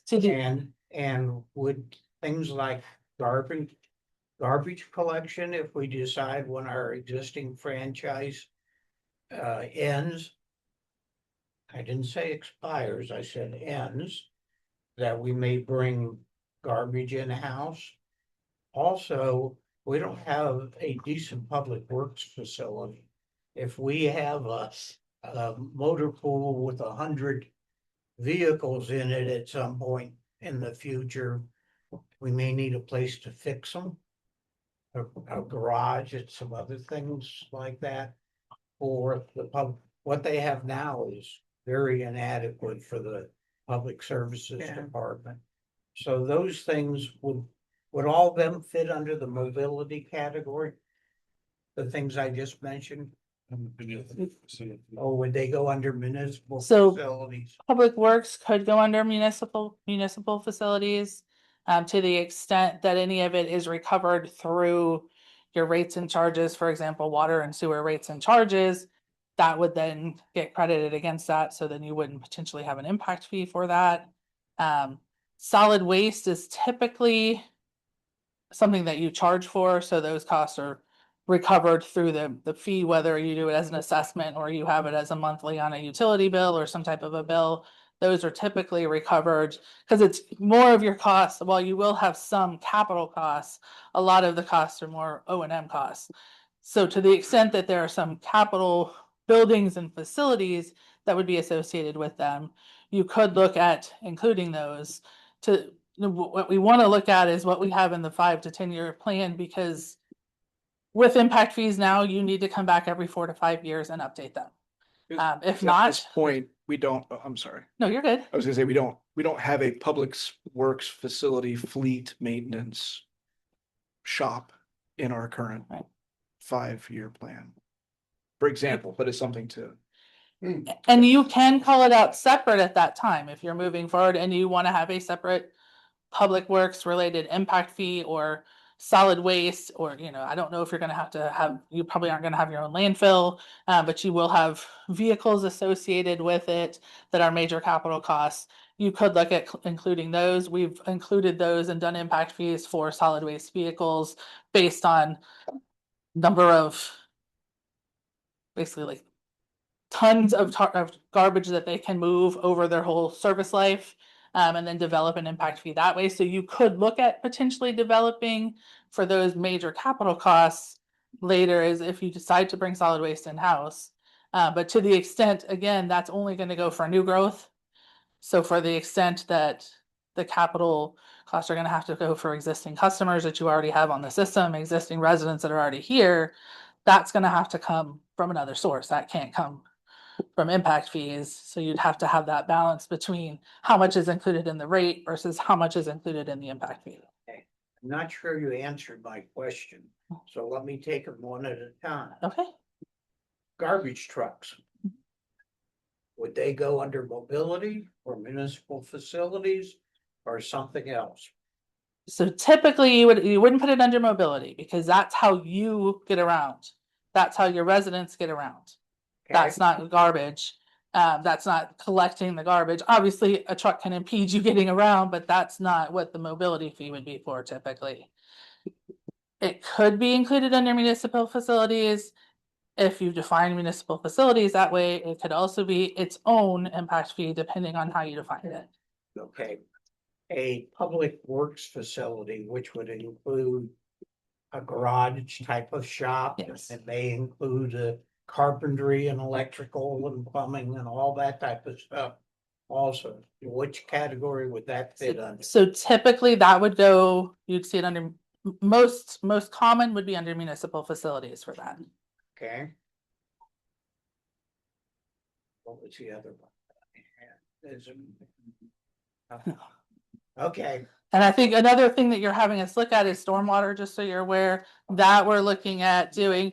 Well, we are looking at having a user fee potentially for stormwater to cover capital projects. You do, and you more so outside of the state of Florida, you'll see impact fees for stormwater, although there are some within the state that do charge a stormwater impact fee. But more often than not, within the state of Florida, you typically see that as some kind of a user fee or a non-ad valorem assessment, depending on how you collect it. And that can only be charged to residents within, because you're only responsible within your town limits. So that is only assessed or charged to residents within your town limits. Okay. They already pay a county stormwater fee through the ad valorem taxes. There's a stormwater parks MSTU and then the Lake County Water Authority, but most of the stormwater parks MSTU goes to the parks side. But the Lake County Water Authority ad valorem tax now generally over the last few years has been mostly stormwater projects. But to the extent you're responsible within your town limits, you know, the town can charge for those typical O&M costs. So the typical repairs and maintenance, as well as major capital. You say you're developing the stormwater one. Have you been tasked with that? We have been asked to develop a stormwater user fee. We are not That developing an impact. Not an You impact. know, fee, so that's separate. that's interesting to me because one of the big issues with stormwater is the new developments. So I'm surprised that you wouldn't be looking at an impact fee for that. Well, the new developments, though, they're responsible for building. Yeah, it's a maintenance. Good idea. Well, and there's a certain, They're not. there's certain wisdom because there is operations and maintenance for stormwater continuously. So do you want a once and done funding source, or do you want an ongoing source that you can adjust higher or lower as you need to actually cover O&M? Fairfax County, Virginia, from where I lived before, they do charge a stormwater fee, and it's A number of places It do. comes with her tax bill and it's a little separate line on there, so forth. So if it goes on your tax bill, it's a non-ad valorem assessment. There are certain requirements that have to be met for non-ad valorem assessments. You do have to show kind of a cost benefit relationship between those. Whereas if it's a fee, while you're still, it should be recovering your day-to-day operations. There's pluses and pros and cons of both options. Well, theirs is geared towards a lot of the counties in northern Virginia and throughout Maryland. For the Chesapeake Bay protection. Why they have these.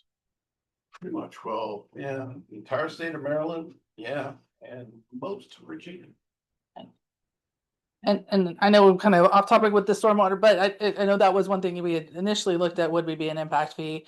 Florida Stormwater Association does do every 2 years, they do a survey of what and how whoever responds within the state, but how the entities within the state, so all of the municipal entities within the state that respond, how they collect, if it's a non-ad valorem, if it's a user fee, if it is just for capital, if it's for capital and O&M. We have a copy of the most recent one. I'm happy to provide that to, I may have already, way back when we first started, provided this to Sean, but I'm happy to provide that so you can see it has a lot of those statistics in there. It shows you what the fees are throughout the state. I will tell you, they are going up throughout the state. We've done some work over, I live in Oviedo, but I've done work for Oviedo, and we just increased theirs 25% a year for the next couple of years, and then 15% a year. So they are jumping up because with the storms that have come through, and people are seeing some of that old system, because it's underground, you don't always think about it. It's not been maintained, and unfortunately, it is costly to continue to maintain that. Like you mentioned, though, with new development, a lot of the new developments put some of that infrastructure in for you initially, and then transfer that over to the town. Then it becomes an asset that you have to maintain, while it may not be an asset you actually put in to begin with. Where it's a CDD, they get to maintain it. Don't the new developments, haven't we dumped that off on the homeowner associations Or for stormwater, for stormwater? I believe everything's been dedicated, except for the Lake Hill CDD, I believe everything's stormwater and everything's been dedicated to the town. Everything of To the needs town? belongs to the house, except the house. The roads, the side, wait, what was that, Morgan? The homeowner, by the way. Only the stormwater structures in the right of way. So if there's a retention pond, then Yeah. they have to trim and maintain that. But if it's Yes. everything else. Yeah, that's HOA responsibility. Correct. So partially, I guess would be the answer. So partially it's HOA, partially. Right, and then some communities will give some type of mitigation credit for that too. So if a community, if they are maintaining a portion of it, if a resident, you see the mitigation credits more often given to non-residential because they'll put in large retention ponds and those type of things. But there are mitigation credits that are also available and given to single family or residential type neighborhoods. Again, there's typically a standard that has to be met, and that would be something, as we're developing this, that you would want to have some type of a credit policy put in place if you are going to give any credits. All right, back to the impact fees quickly. Basically, as we mentioned, this has been a process because we want to make sure that we have everything that we can have and should have included. So we first look at your local data sources, where we got the data. Like I mentioned, for existing population, University of Florida keeps records on population, historic and projected population growth, as well as the Bureau of Economic and Business Research, BEBR, which is out of that same area, out of UF. And then we also use, so the census does information. They collect information on housing, so that American Community Survey, it collects information on types of housing structures, as well as how many residents are associated with the different types of housing structures. So that's what we use to develop our existing population for the town, as well as to understand how many persons per household you typically have for the different sizes of residents. So for a single family versus a multifamily, those are your two primary.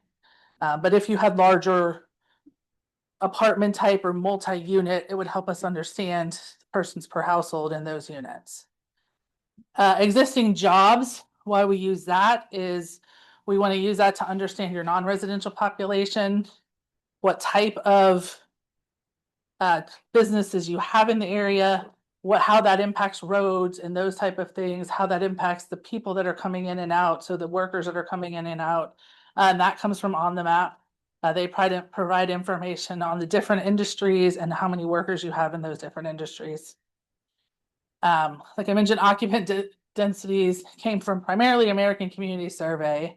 And also we looked at some of the trip information. There's ITE, which is trip generation manual, which typically roadway designers use that to understand population and what you have moving around, again, based on some of your non-residential. Existing facility inventories and facility costs.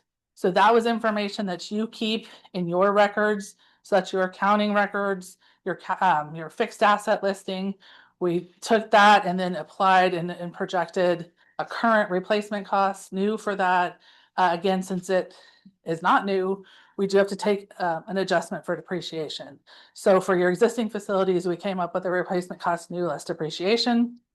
And then future infrastructure costs. That currently has been provided to us by the town, looking at budgets, CIP, and discussions with staff.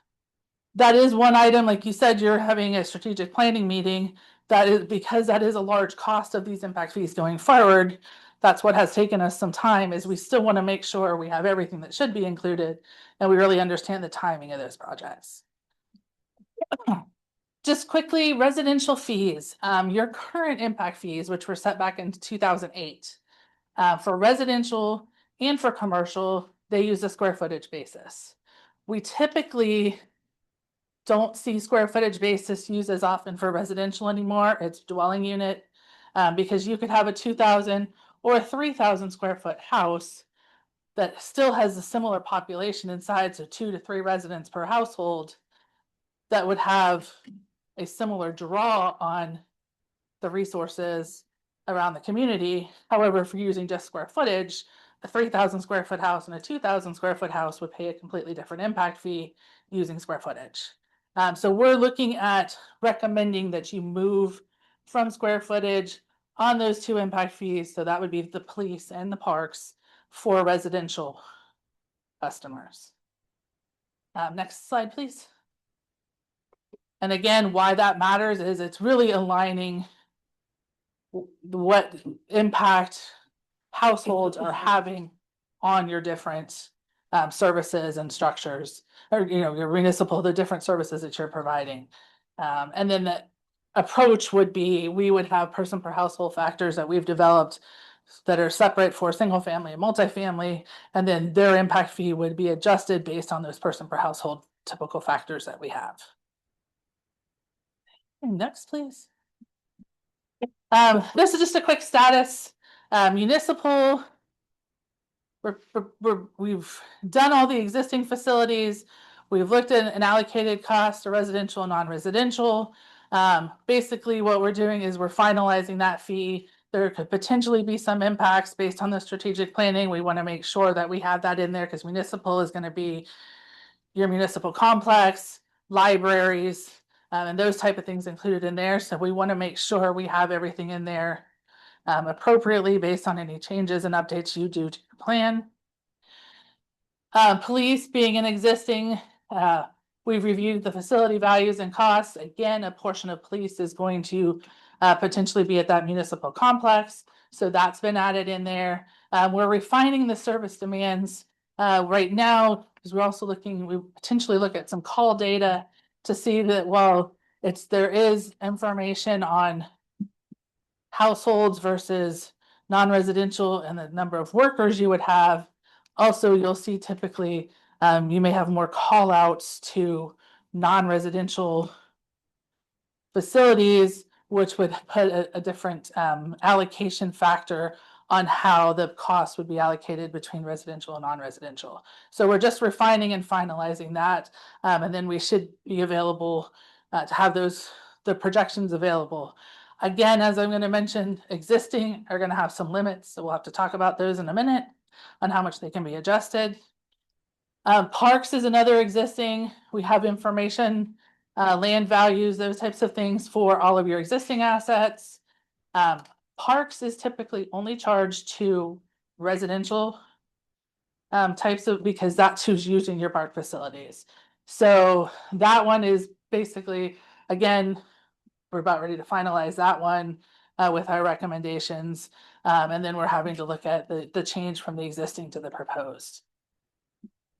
Mobility is probably the one where the not the furthest along on, so that we have more work to do on that, just to make sure that we're understanding and gathering all of the potential mobility impacts that would be out there. So like I said, understanding the streets, understanding sidewalks and those type of things to make sure that we're capturing all of that as we're recommending this fee. Water isn't existing. We have looked at water. As you've talked about here earlier tonight, you have grants for a lot of your upcoming project and growth that's for water. So currently, our current calculations are your water impact fee is pretty adequate based on bringing your existing information up because most of your proposed facilities are actually coming from another funding source. So we can't include that into the calculation of the impact fee. And then wastewater, we're formalizing and finalizing that for the collection system. Next, please. So bottom line, Yes. when are you gonna get it done? So our goal is, well, the mobility may take a little longer. We may come back with that separate. The goal was to potentially either the next meeting, although hearing that there may be some things with strategic planning the next day, we may want to talk about that impact on it. But I would say within the next 30 days max was our plan to bring this forward to you with numbers at least a workshop. And then thereafter, with the workshop, we'd have the report. And then it's really just you scheduling. If you have no questions, adjustments to what we come in with, then it would be scheduling the 2 readings of the ordinance. Is it reasonable to expect that we can complete the process, which requires public hearings, ordinances to be enacted, and all that, so that the new rates could be effective on October 1, the beginning of the new fiscal year? You would have to be noticing, working backwards, you need a 90-day notice period before the rates take effect. So that would be So the July, answer August, is no. September. So unless you're adopting it all at the second June meeting, Okay. that's not I mean- possible by October 1. So how about January 1? Yes. That's definitely possible. Yes, that is the plan, no later than that. That's our goal working back from, but hopefully before that. But as he mentioned, part of that impact fee act is you can approve them, but their effective date has to be a minimum of 90 days after approval. So that is one of the requirements is once you have those 2 readings of the ordinance, your effective date has to be a minimum of 90 days. 90-day requirement, January 1's a pretty aggressive schedule from here. Not really, because you have the two readings of the ordinance. One of those could be on the adoption of the plan, same meeting. So that's 2 meetings. Then you have a 90-day period after that. And then before that is just the workshops that you may want to hold prior to December.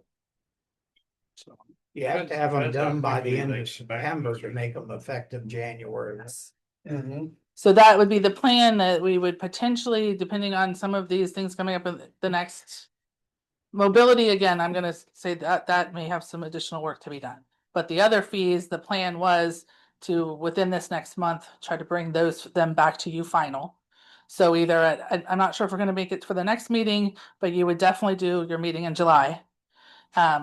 So we're proposing potentially to do another workshop first to really go through the fees with you, make sure you understand them, any other feedback you can provide. Then we come forward with a report, which the report could be adopted. And at that same meeting, you could have the first reading of the ordinance. And then do the second reading of that ordinance. So we were assuming that the ordinances will hopefully be read either in end of July for the first reading and or the first meeting in August. With the water, where you're recommending just to leave it the same, how did you include that funding? I mean, we're not sure if we're gonna get the additional that we've asked for or not. Funding. Even with. Even with the funding we've already had, so you didn't throw that potential in there. Is what I It meant. was right. Yeah, Okay. even without But that. with that, your current fee is adequate based on the trend, even with our trending the existing system up for current dollars, because again, you still have to depreciate it. And then looking at any proposed projects offsetting the known grant, you were within similar to what you are currently charging. Yeah, it's a pain. Astatula, they ended up with $957 because all of the infrastructure, the pipes and everything else was put in via grants. The generators, so you can't use that. And these first one, we've already kind of gone over a few times already, 90 days before you can make them effective. You must approve the report first before you can adopt the ordinance. You can't charge them any sooner than the building permit phase.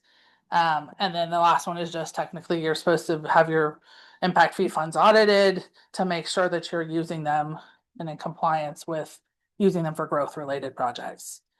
And then next, so this is the kind of the caveat that came into play the last few years, which does have an impact on their existing fees. In I think it was 2020, 2021 timeframe, House Bill 337 was adopted, which did impose some additional requirements on impact fees. First of all, an increase to a current impact fee. So if you're looking at an existing to a proposed impact fee, if the increase is 25% or less, it needs to be adopted over a 2-year phase-in. Basically, so you would do it the first day, and then a year from then you could do that second portion of that phase-in. Increases which exceed 25%, but are not more than 50%, they need to be phased in over 4 equal installments. The issue with that is there technically is no said link in the language that says that has to be annual installments, but it does need to have still a phase-in period. So you couldn't just go from 0 to 50 day one. With impact fee, the increases cannot exceed 50%. Basically, there are some language that allows past that, but unfortunately, the town did not meet that requirement because to meet that requirement, she would have had to have been increasing them more frequently than you had been. And then they can only be increased every 4 years. Obviously, our recommendation going forward is every 4 years you update them. So that lets you, even though our growth plan is showing out a 10-year period, you really need to, because construction costs and everything is just increasing at such a fast pace, you really don't want to sit on it and you want to be watching that. And at that 4-year period, you come in and update them. Then next. So this kind of what we said, potentially have a workshop when we have our final numbers. We want to come back and review those findings with you. After that, we will produce the report, and we may have a draft report ready for the workshop, but we would definitely want to have a report for all of you to review and understand how we develop the fees. After that, you would need to adopt that impact fee study.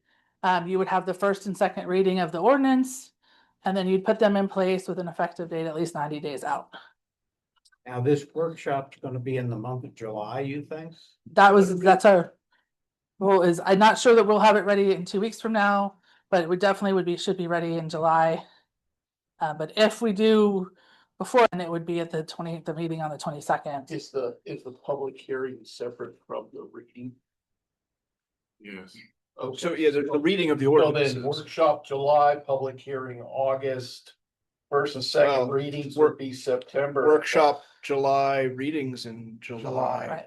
Right. Adoption, and yeah. you can read it and have the ordinance the same night. You would just you would adopt the report, close the public hearing, Then bring the ordinance So you forward. really need three occasions. You do a workshop, adoption of first reading, second reading. So two regular meetings preceded by a workshop. And you're looking at those two meetings to adopt the ordinance to be the two meetings in August. We could do the second one in July, the first one in August. I think we're targeting no later than August. However, we still, if we're trying to have a January 1st implementation, that still does leave you your two meetings in September. That gives you two meetings to slip it. At most. Yes, and we are pretty far along. Like I said, we're doing some refinements at the end. And we've done the majority of this analysis on most of these fees.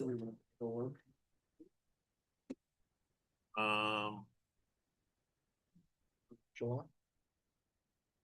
Yeah. Do we want to pick a date for the first workshop so that we've given them something to? Yeah, work nothing towards? makes a project work well in a suspense date. Yes. We already do have, just as a reminder, we have our budget workshops on Tuesday, July 7th and Tuesday, July 21st. And we picked those roughly to stagger off of council meeting weeks, if that makes sense. So it's the Tuesday of a week that doesn't have a Monday meeting. Can we do them do this one on the same day as one of those budget hearings? Oh, you're a Budget glutton for workshops? punishment. Sure. I'm okay with that. So we could potentially do it on July 7th. Okay. Yes. It's at one, We it's have at 1 o'clock. the existing budget workshops in the afternoon at 1. At 1. 1 to 4. So would we do this in the morning? You do it in the morning? Yeah. I don't have my calendar right in front of me, but I don't believe I have anything on July 7th. So So I will say tentatively, yes. Tentatively, so the morning of July 7th, where we have a budget workshop in the afternoon. So we go So from we'll one do to lunch breakfast, to we'll do the. breakfast and lunch. 2 hours. What a deal. So Depends on how, long as for they're me it is, it not- depends on how many questions you all have or how much detail you want to look at, but yes, 2 hours. I would think 10 to 12 with a potential hour break in between. Might want a chair for that. Like, I think 10. I don't know if I can stand for 2 hours, but I'm happy to be here as long as you. So yes, I have got, if we're, I will confirm. When I don't believe I have anything on July 7th, so I will 10 to 12, and then. confirm that with Sean in the morning at the latest. Midday, and we go into the other meeting straight after that. That's the other Sean. Second. Line them up and knock them Okay. Okay, Any other questions for this lady? You've done a fantastic job tonight. Yeah. Thank you. thank you. No, then perfect. All right. Thank you for your time Thank and you. Thank see you. you in a month. Tara, Tiffany. All right, thank you. Right. Are you okay with us heading in? Yes, Okay, fine. thank you. And if I can just call a 5-minute recess so that anybody who needs a bathroom break? Yes, no? good idea. Okay, then, it's 8:03. We'll be back literally in 5 minutes. Do not head to the restroom. I'm going there. You want to write? You're all over next. Oh, wait, anybody? Hey, I'll go. Take some people next door. Got a couple of those. All right, I'll go.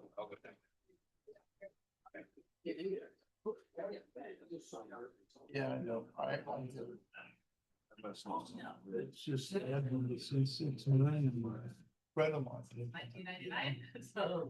No, I know, but I was really. I did, I know Rob, but I did, I know Rob, I did not work for him. Where I. All right, so started there. You mean Mike Burton? I know of them, but I have not. The generator. But I used to work for apartment industry, actually wrong. I did work for apartment industry, that's my first. Well, at least it was done. Yeah. Oh, okay. Oh, okay. Okay, so probably, yes, I did like for her. That's why I said that, your town attorney, okay. We did some work with her about that. Really? Yes, yeah, so I moved with him over to a new firm and then everything.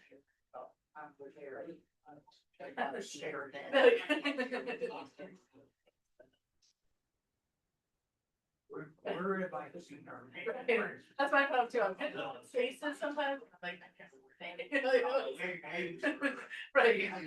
All right, well, we will see you. Come on. Yes, thank you. Have a good evening.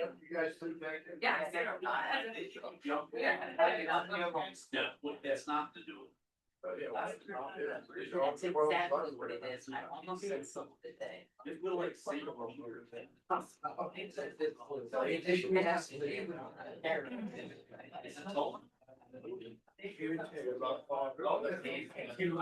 Oh, yeah. Waiting to so you should go ahead. Thank you. Right. Right. So you were shoving that. I'm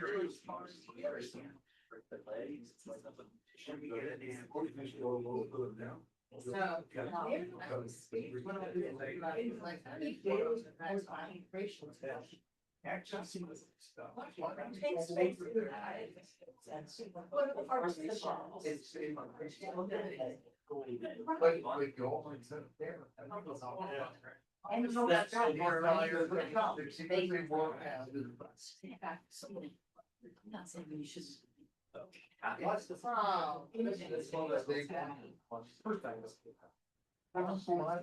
Breaking it up.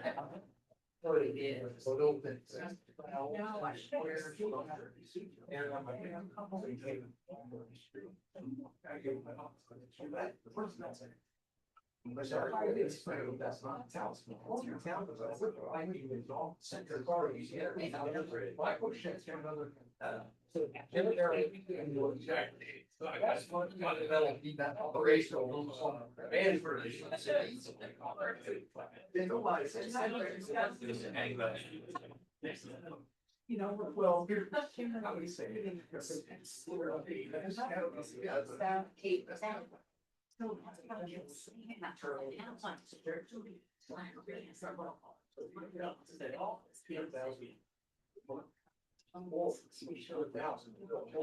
What would you do? So. Oh my God.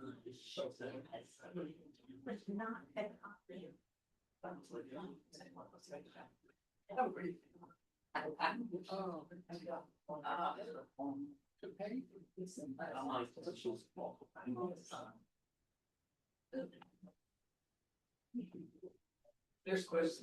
Yeah. Yeah. One thing, everybody find that. I think I was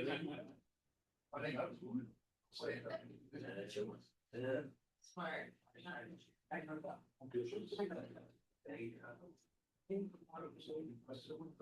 Well, alright, let's get back down. We don't be fucking doing it. Next time we take it out. Where did you get some? Oh, you stop that. I bought 5 shirts. You know what? I'm just not gonna show up.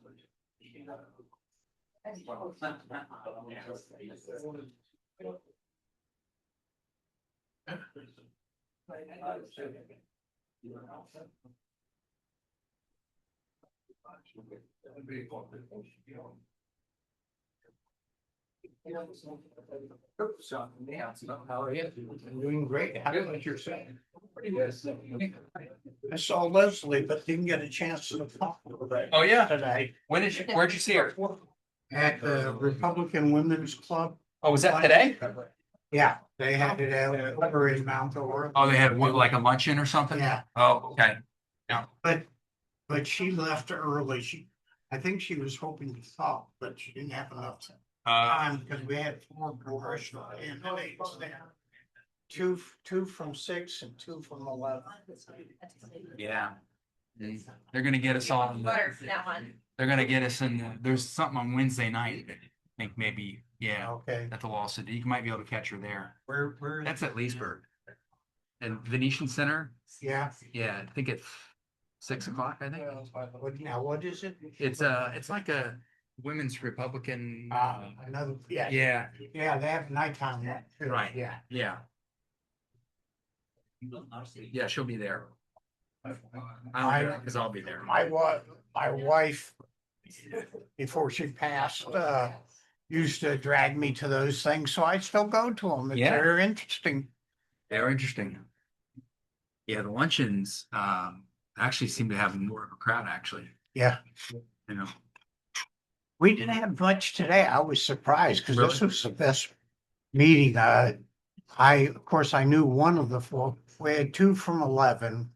We had Gloria, of course, and guy by the name of Whitner oh, for okay. 11. In this section And of the, which of course interests me. The two from 6 were both very impressive. One's a retired Army general and the other one, who also his last name was Baker, was very well spoken. They're taking on Randy Fine, Yeah. which will, I'm afraid they're gonna split the, She's just looking at all of them. and he's gonna get back in. let's get going then. Say, Councilor Everline's there. Where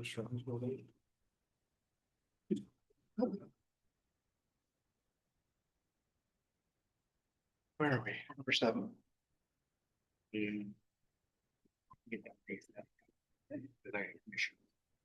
Oh,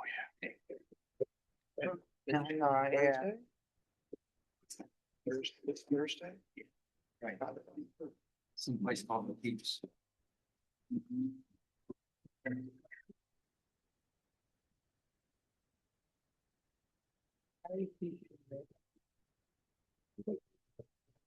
Yes, did you see?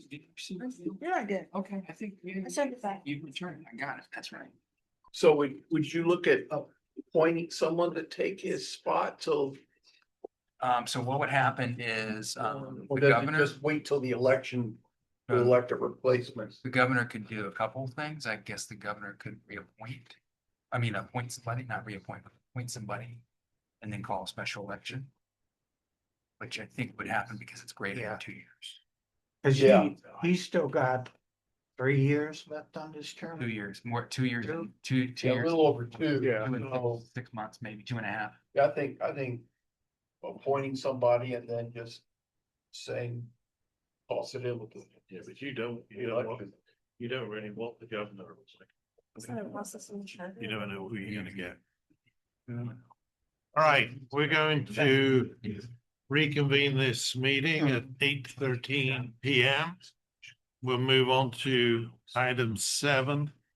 Consideration approval of ordinance 2026-002 shed locations. An ordinance of the town of Howey-in-the-Hills, Florida pertaining to the use of land, providing findings, amending section 5.0109 of the town's land development code relating to allowable setbacks and placement of storage sheds, providing for codification, severability, and an effective date. Sean, if you'd like to kind of let us know where this has come from and Yes, sir. Good we got evening, from Mayor, council members and residents. Currently, the Land Development Code only allows a shed to be in the rear yard of properties. The shed is not allowed forward of the rear plane and must be 5 feet from the rear property line. The rear plane is defined as being behind the back and sides of the principal structure. At the March 26, 2026 meeting, the Planning and Zoning Board, their meeting, directed staff. So this is directed by Planning and Zoning Board, directed staff to prepare an ordinance for this board's consideration to allow sheds to be placed in the rear plane and side plane of a property in order to provide property owners the ability to use additional areas of their yards while respecting the rights of adjacent property owners and public health, safety, and welfare. The board discussed at that meeting the importance of making sure the current 10-foot setback requirements for sheds larger than 144 square feet be clarified. Ordinance 2026-002 amends the LDC section 5.01.09 to provide the following and renumbers the section accordingly. Storage sheds shall be placed in the rear or side yard at least 5 feet from rear and side property lines and shall not exceed beyond the plane of the sides of the principal structure. To be located on any fence of the property and to be located behind any fence on the property. A storage shed shall not be in the front of any principal structure or any front yard. Storage sheds over 144 square feet shall be at least 10 feet from the side and rear property lines. And then it removes out of section D of your LDC at the very bottom, sheds over 144 square feet shall comply with the setback requirements for accessory structures set forth in section 5.01.03F. Essentially, what this does is it allows you to put these sheds within the side yard. It gives a little more of an area, provide some options for the landowners, property owners to put the 144 square foot or less more into the side yards than your current code allows for. Motion to approve. I have a couple questions Yeah, me regarding too. this. Here's my concern, and I have no problem with a shed in a side yard. My concerns are the way this reads is that you can have a shed, let's say you have no fence. You can have a shed flush with the front plane of your house. Yes. That's not gonna look good. That is horrible. That's terrible. We have Let our me give own you, let me give issues. you an example of the We have opposite. our own issues inside of Venezia. We've had individuals who wanted to put sheds on the side of their home towards the front, and it looks terrible, especially if they do not have a fence. Yeah, I think there needs to be a setback from the front plane if you're gonna do that. And the other concern I had with it is, it sounds to me like you could put the shed right against the house. So you would have no room, let's say you had a fire, you'd have no space there. Let's say you had bugs, your bugs are gonna get in the house. You would have no way to get behind there and weed whack and clear. So I think there should be a required setback from the house also. Yeah, your current code does not have that. I understand that. Yeah, Yeah. I understand that. That's not unreasonable, but I had to get a variance, which cost me money when my house was built because the ex-mayor who built the house put the concrete pad 2 feet to the side of, and if you went on Tangerine and looked down the plane of the house, you could see nothing because there's a lot of vegetation there. But if you went over to the side of my property and looked over, you could see this great big shed. But if it had been built 2 feet closer to the side, it would have been fine.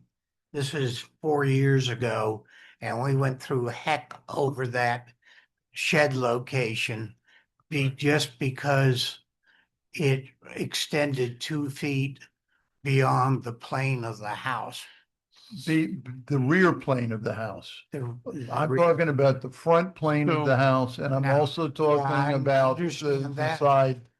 Doesn't this proposed ordinance say you can't put one in the front yard? No, it says that it can go up flush with Yeah. the front of the house. You could have the front plane and the shed right there, technically behind the line, but effectively right there. I think is what that John, proposal says. just for clarification, so where you can put a shed at the moment, obviously it's behind Rear the yard. rear plane of the house. Correct. But am I also right in saying that the shed has to be within side of the side planes of the house?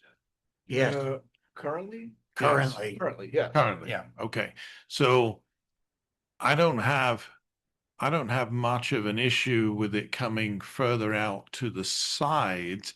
I know you're talking about 5 feet, but going forward at the rear plane of the house, I have a real problem with that.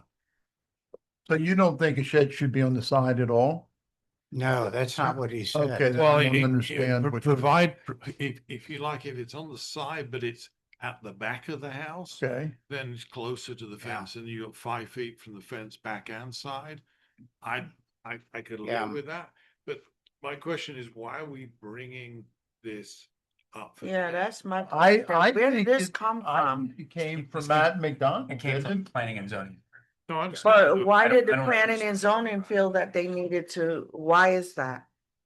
They have discussions on these topics and, Yeah. and they bring it forward to council. And I will say this for comparison, it's not untypical to have sheds, small sheds in the side yards, like Montfort, for instance, allows it. Flush with the front of the All house? the way up to the front. Yeah, you can do fences too. Well, I understand if you're behind the fence, that's a different story. Yeah, it's a But if preference there's no thing, fence, right? If it's no fence, that's horrible. it would look. It is terrible. Planning and zoning. So now you Here. go from having 1, 2 houses with to you. 10 houses. Terrible. That's, So Joshua Houston, 671 Elliott Place. I'm a member of the Planning and Zoning Board. I brought this forward.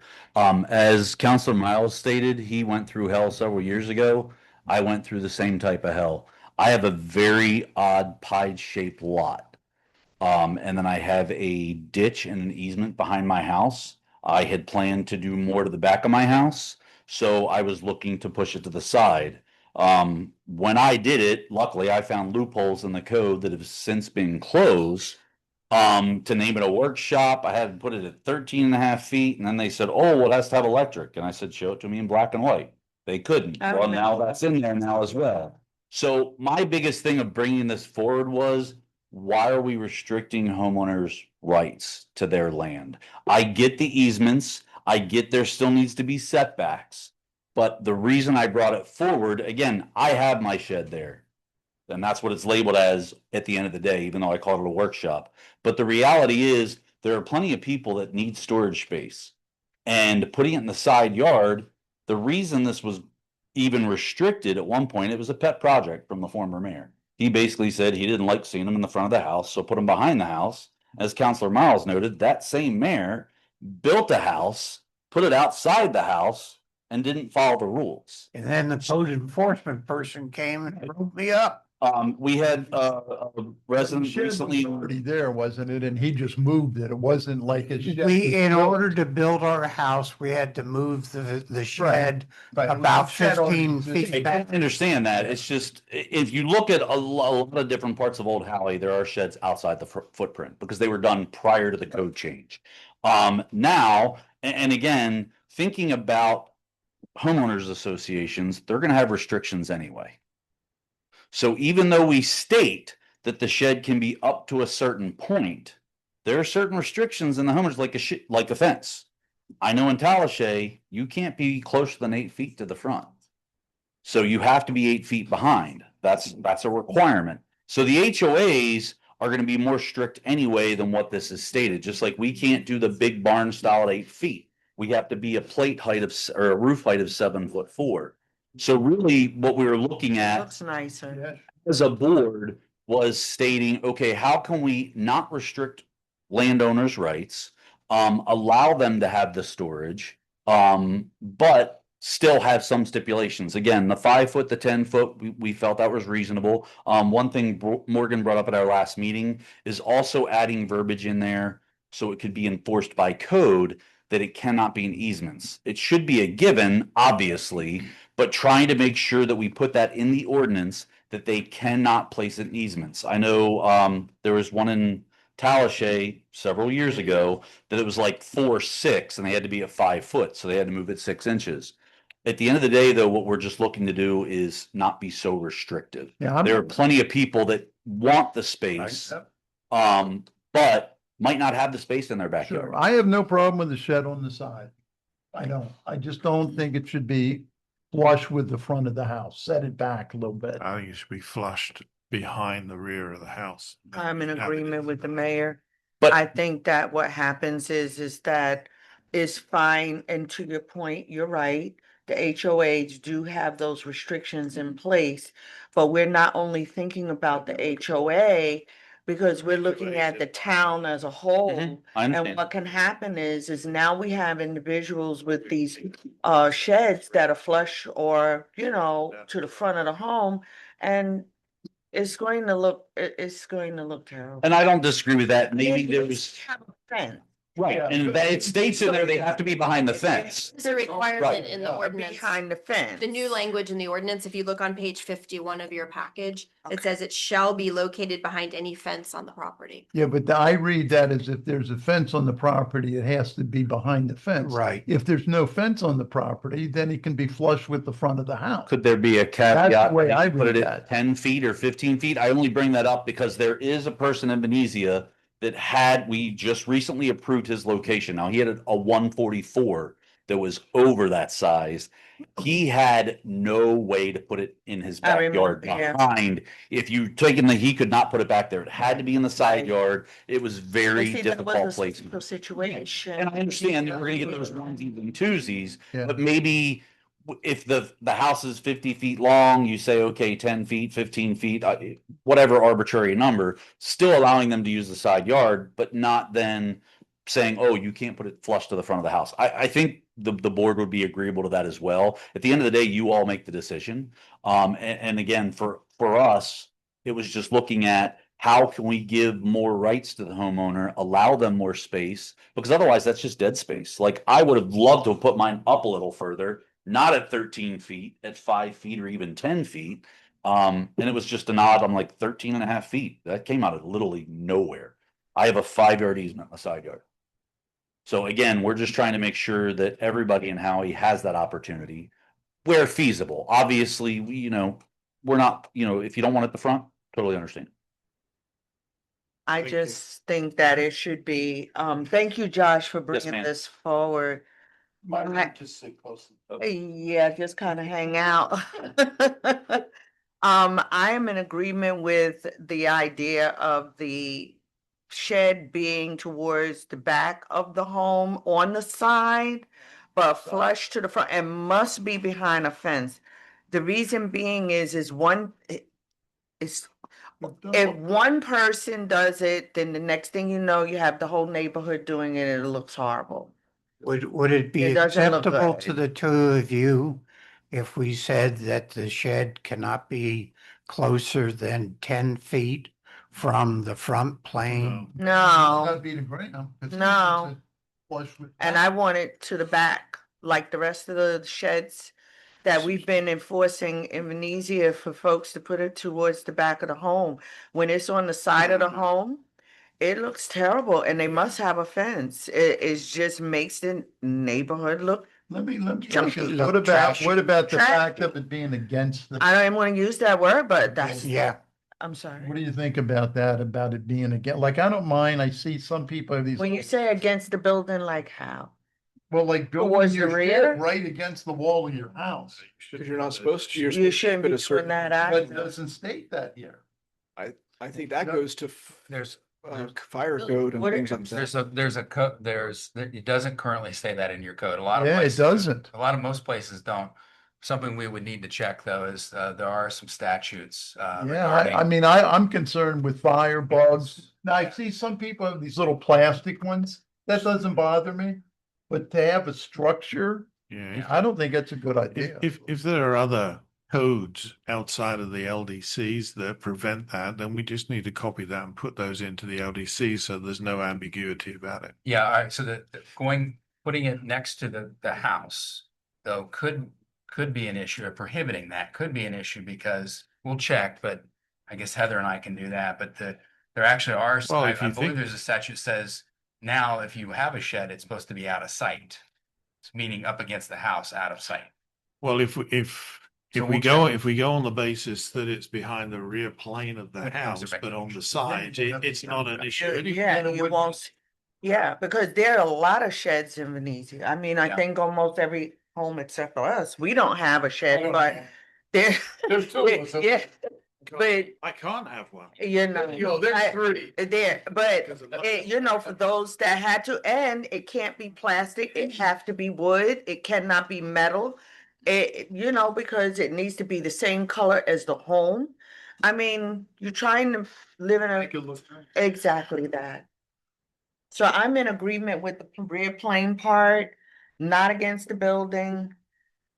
how Probably far from the building? from the, I'd say Well, yeah. 3 or 4 feet, enough that you can fit. Why don't you But make if- it a nice if you even only 5 fit- feet? You only No, want that's it to- from the neighbor's property line. Yeah, but I'm saying from the home, make it 5 feet. Well, I don't yeah, know but if it you'd have doesn't- it doesn't enough. matter because you can't be on the side of the house if it's in the rear plane of the. Yeah, if it's in the rear plane, then the side issue. It's not. Is an And I'm issue. okay with the 5 foot, both front and side, rear and side, just no further forward than the rear plane of the house. One thing to keep in Not mind, fence. my apologies, is there are lean-to sheds. I don't know if you've seen those where they're just angled. Those can actually be anchored to the side. Yes, they can. So that Yes, would, they can. I mean, I considered doing one of those until I went through all the craziness I They did. can also go on the rear of the house. They could, at that point, you may They as well can just do stand that it. steel gate. Yes. They can stand. Yes, they can. And you're right, Yeah. some people do, they put that right against and bolt it in. Yeah, and some HOAs got in trouble because they were trying to regulate that and the state changed the statute and said you can't. Can't So do it. Can I do it? So we'll check, but that's HOA statute, so it could be a little different, but Yeah, but the whole purpose of this was to. a more area. increase- Well, but it was also to. Landowner rights, Mhm. which is predominantly the key fact of Florida. Real estate homeownership, and the idea was to allow the homeowner a little bit more flexibility, if you will, as opposed to saying, no, it must go that. Well, didn't cases, variances come up before with people that wanted to put them on the side? If people had a case where, There was one where. But they couldn't put it in the back. Because they basically. Right. well, I mean- yeah, someone had a triangle parcel, for example. Yeah, like, it'd be two I cases. mean, I would be in that situation because I have a pie shape on the side. I can't put it in the back because of the slope. Not that I want a shed.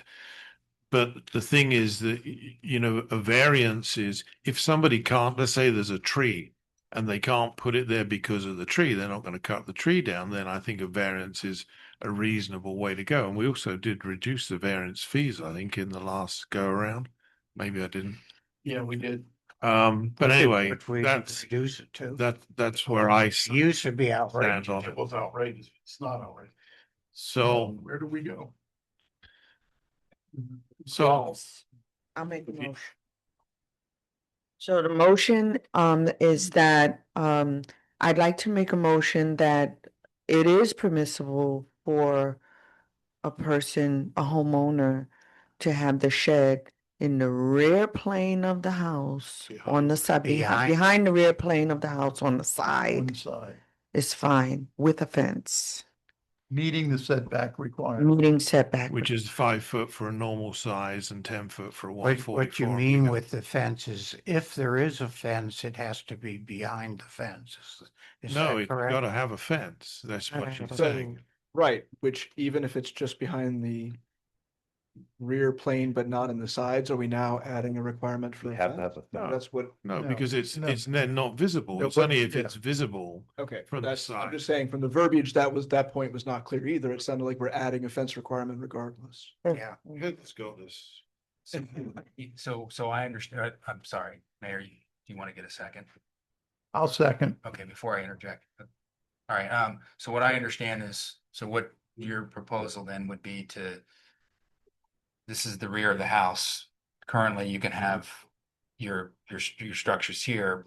Now it's the rear of the house on the sides included. Just can't be towards the front of the house, this line. Right, but the sides only if they're using the sides behind the rear Behind- plane. That's what I mean. They're saying also that The that rear would side, require rear side. a fence. If it's for- visible from the But front if yard. visible, Right. If it's Exactly. visible from the front yard, Have it needs to to have a also fence. be behind. So it'd be the fence. rear side yard is how we'll refer to it. Okay, Yes. okay. Just want to make sure I understood. So Mr. Hughes, We're not requiring a fence though, well, as it's part of outside the having the plane. shed. if you are, so in Mr. Hughesman's case, where he has a pie-shaped Mhm. lot and his house So is would he be here, allowed and he to? wanted his shed here, he could put it there as long as he now built a fence around. Which I have a fence, but I have a aluminum fence, which means it's visible still. So basically, I still wouldn't be permitted to have a shed. If I'm listening, if I'm hearing what you're saying, so even if they go outside the front plane in the side, but they still have to stay behind the rear. But if it's visible from the front, they have to have a fence, Yes, which you're still gonna see above the fence. yes. yeah. That's So the current motion. while I do appreciate trying to get it out, I think we're still restricting. That was kind of my whole purpose behind it, was trying Yeah, not to be as I have a restrictive. problem with requiring a fence there. I have a problem with it being, if it's not behind the rear plane of the home, how it's going to look Well, without a fence. Okay, well, at the moment, the motion on the table is with a fence. So we have a motion and a second, bearing in mind, of course, this is first reading, so we're actually effectively voting on this to move it to the second reading. With the changes The that, fence is required. yes, that's the No, motion. If it okay. fails, it fails. The But fence would be at the front yard plane. Well, it's just, the fence can be anywhere Okay. back from the front of the house, because I don't think you would normally get a fence in front of the house. Right, okay. That makes sense? Old Howie can though, because you do have fences in the front yard. If we're talking about the town as a totality, Old Howie does have fences in the front yard. The HOAs obviously cannot, Right. but there are people already with fences out in the front. And that's where that's why we did what we did, because we But were that- trying to but meet two that's- different things. That's going to be inside of the fence part of the LDCs, though, right? The shed would be, yeah. No, I'm saying that there's a separate one for fences, which is talking about what There's a we need for separate- sheds. Yeah, this is You just. can't have 4 foot and if it's in the front. it Yeah, can't how be 4 foot. tall does the fence have to be It and can what only be material 6 does foot. it have to be made out of? No, For HOA for us is they're 6 feet. I reiterate that the fence part of it is in part of the fence ordinance that's already in there. So they apply with that. What we're looking at is just to say there has to be a fence in front of it if it's visible from the road. What if plants keep it from being visible from the road on the front of the house? But if you go over to the side of the house, you can look at it corner and it's lots. wide open. It's at the far end of this side yard, but you can see my shed from Camellia. Councilor Clearly. Miles being on a corner lot has a unique. I mean, I a corner, can see a shed as I come out of Venezia because it's in the backyard and everybody goes past it. You can see it. It's an eyesore. To But Councilor there- Miles' there- though, yeah, there- RVs, we do allow for shrubbery to block. We do. Our, yeah, there's a Yes, clause that allows shrubberies to be used to block RVs rather than a fence. Big shrubbery. that was talked about.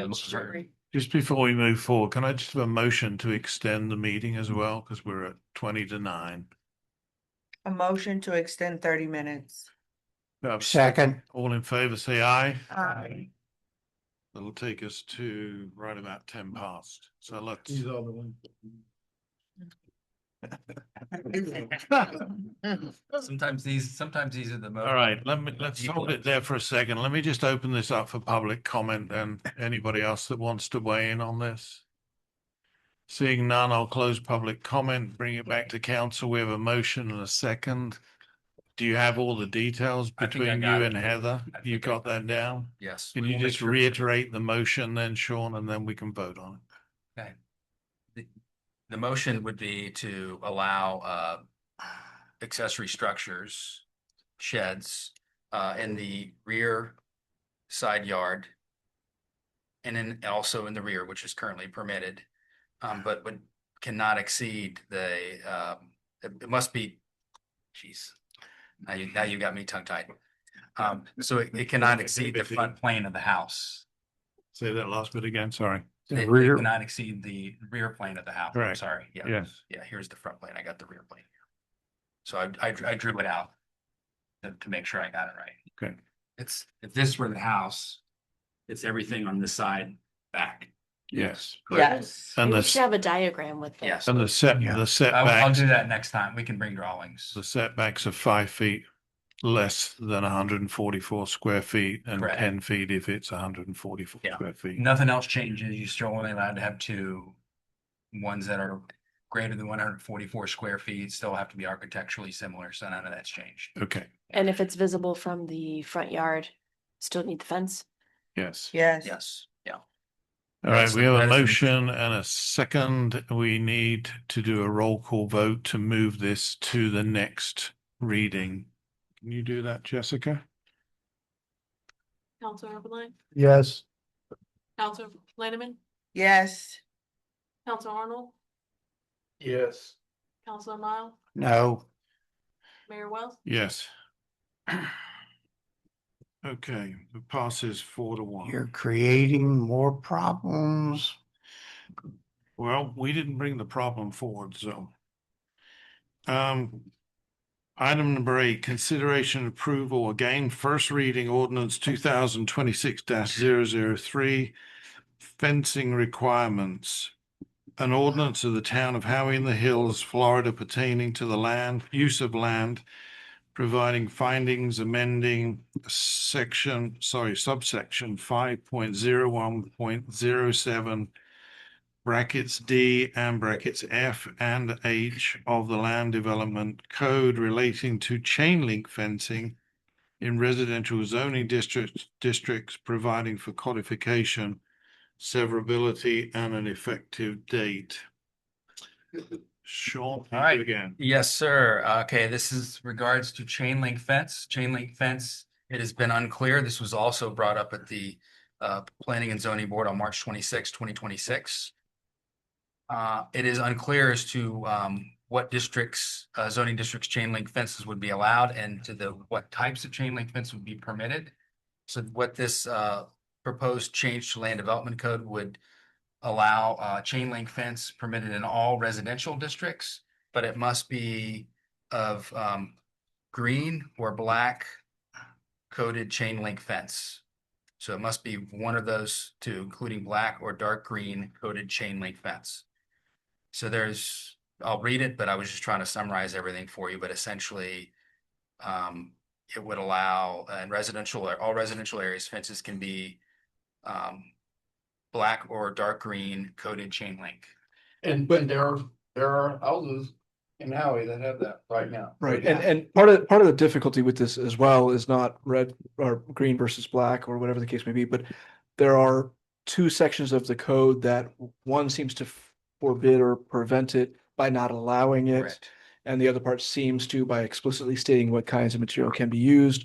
But the long and short of it is we had two professionals reading this section of the code, the same chapter 5.01 07, subsections different, but our town attorney was reading it and our town planner, April, was reading it and walking away with different and conflicting interpretations. So the point is not finding one or the other solution, but just what does council want to do? And let's fix the code to make sure that when we have two professionals read it, they both walk away with the same understanding of how do we apply this and what does it mean? So I maintain we should just not have chain link fences in residential areas. That's my take. Second. Oh, I'm sorry.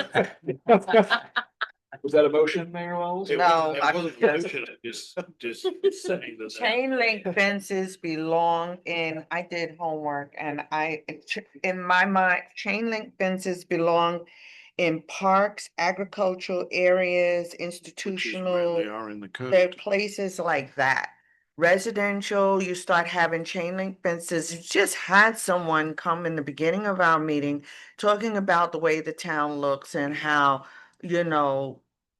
wanting to clean it up. Chain link fences belong in industrial areas. I don't think they should be in residential. See, we're also looking in the next item, we're looking at dressing up commercial buildings to make them look like whatever. And then in the same breath, we're talking about allowing chain link fences throughout the town. That's ridiculous. Anyway. Would the existing, I noticed when I drove here, I drive across Lakeshore, make a right turn onto Central and arrive at Town Hall. I counted two existing chain Yeah, link there's not- fences there's one on Lakeshore. One right on Lakeshore that's black, Yes, and I honestly don't think it looks that bad. I agree with you. Laurel, that's chain link. Well, they're going to be grandfathered in anyway, so it's only for new. And you got to bear in mind, other than what's going to be in HOAs, and I guess all the new growth is all going to be HOAs. Yep. We're talking about the rest of the town. It's basically, it's aimed at, the non-HOA parts of Howie and It needs to look nice too. So what? Why did the planning board advance this one to us? So this did come from the town planner slash previous code enforcement officer. Yeah, this. There was disagreement, there was, Because of the disagreement and. there was some conflicting information, what they were reading, as Sean said. So what they kind of would trying to do was clean up the language. And I had mentioned at the meeting, obviously, I know in Talashe, and I believe in Venezia, and probably in the townhomes, and I would imagine the other HOAs, your options either, ours is tan vinyl or black aluminum. And I assume some might allow the white It's vinyl. actually white. Right, ours is tan though. But they call it, Right. they call it, It says it's white. Yeah. but it's tan. Yeah. So that, but really this affects pretty much Old Howie. Yes. Slash the existing homes that have been here for many years. One of the board members, Richard Mulvaney, has a chain link fence. And presently, the way the code's written, if a storm comes along and there's damage, he has to get rid of it. Right. Based on one person reading it, whereas the previous code officer said, just put it back in. Same thing in Montfort as well. Yeah. So that was, we were trying to figure out like, okay, now if he only lost a section, he can just put that back in. Yes, that's true. But if he lost all of it, Yeah. he's gonna have to change it completely. Yeah. That's true. And that was what we were trying to avoid was, again, Yeah, but we can't do these avoidances around individual cases. We got to look at it as a town overall.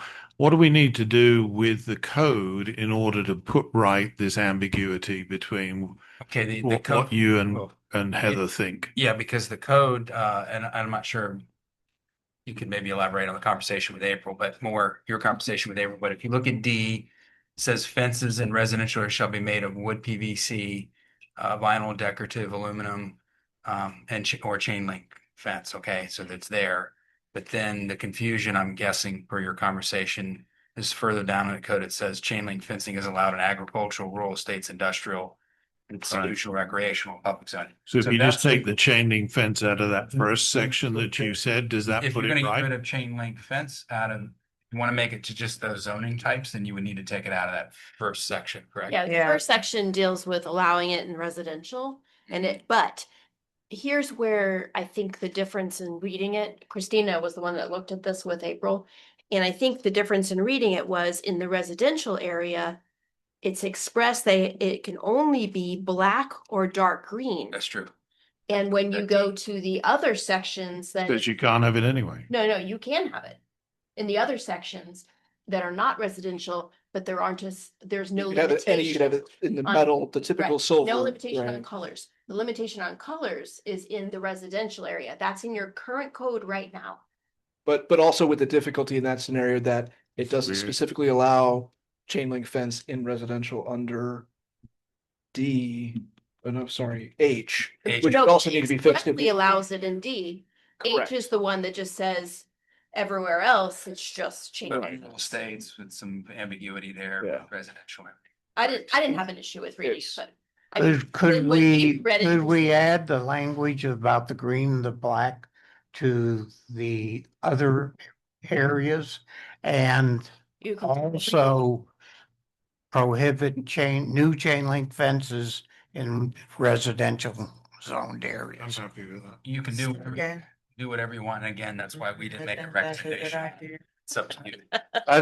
Let me make Turn a it into motion that- to do just that, that we add language to the section for non-residential areas that allows chain links fences as long as they have black or green vinyl coating on the fence, green or black?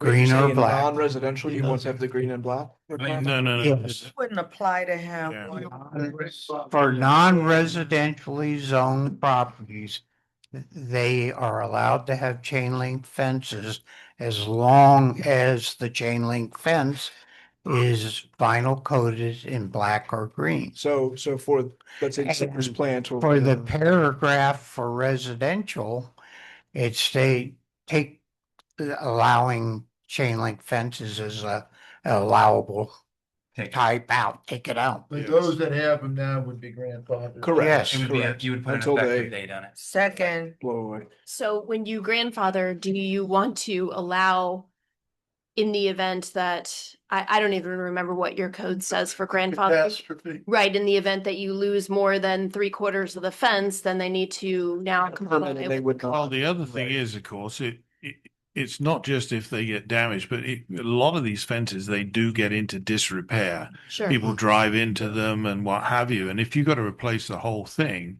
then you can't replace it with a chain link fence. I think that's the way the code is also written. In. So the criteria being, if you're not just doing a simple replacement and you require a fence permit, regardless of the type of material, Correct. the code officer, whoever's looking at it, would just ensure that I'd probably it's not a new chain link fence being installed at that time. Yes, that works. Simple enough. I think so. If it's going to require a new fence permit, then you're going to be under the new code. Yeah.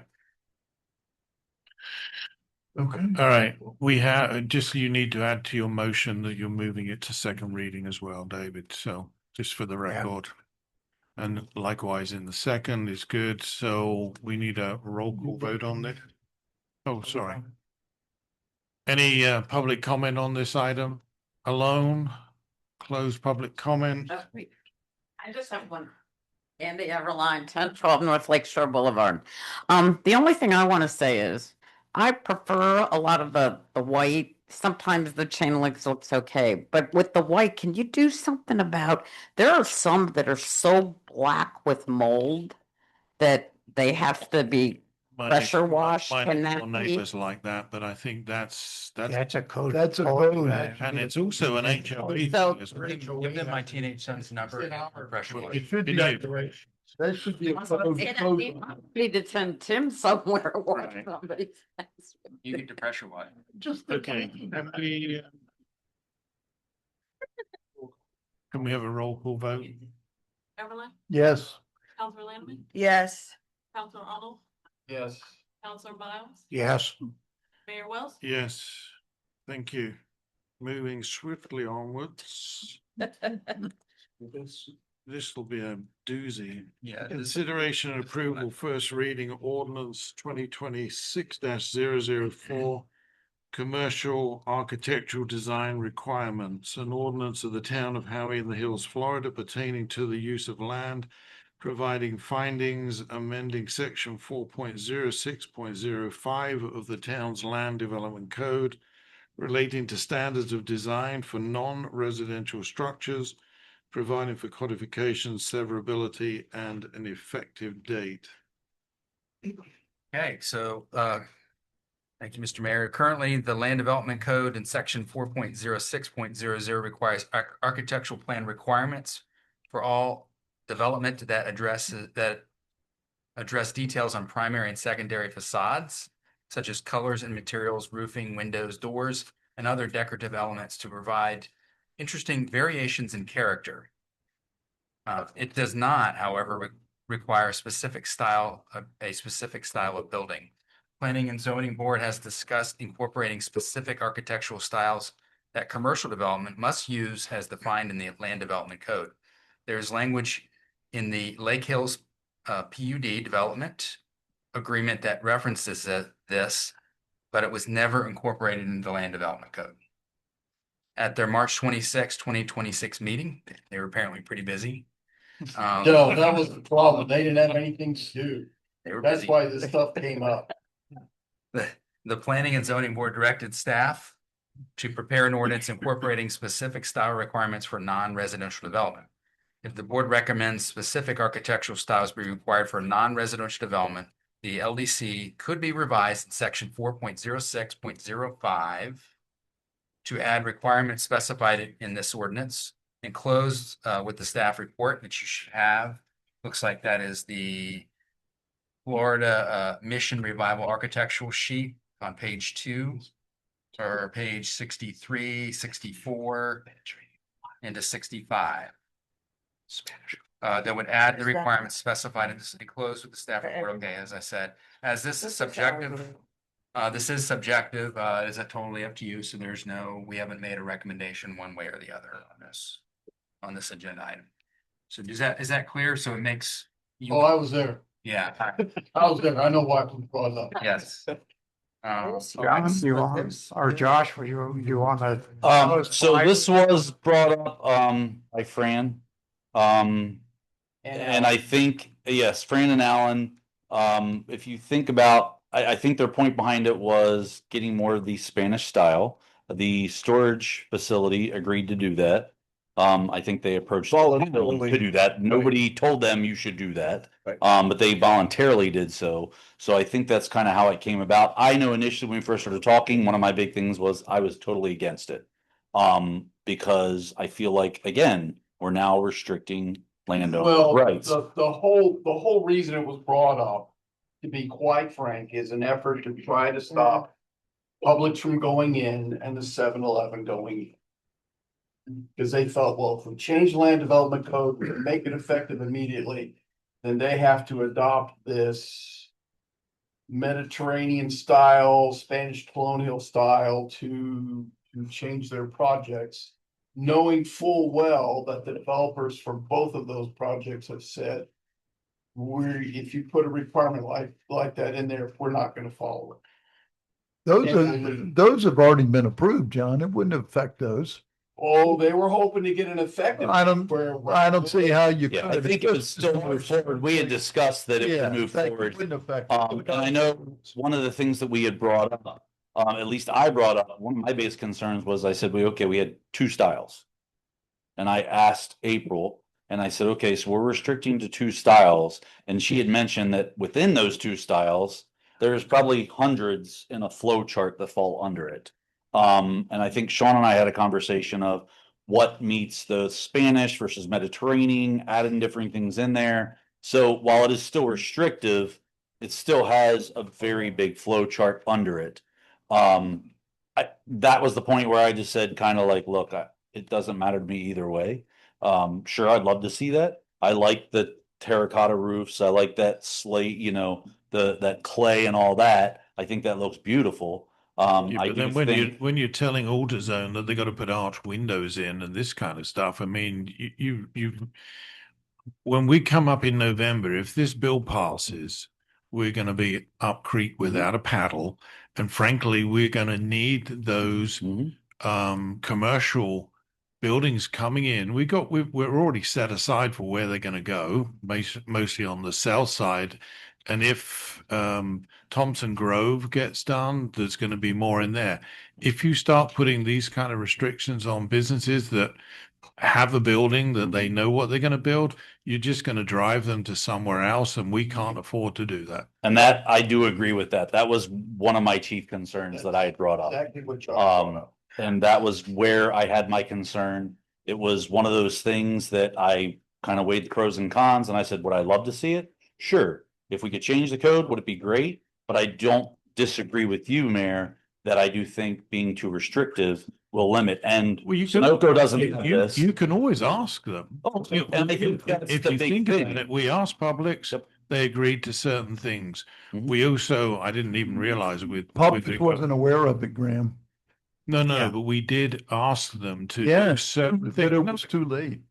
No, they still did some stuff and different paint, but I didn't realize anything about the storage unit because let's face it, it's been dirt forever.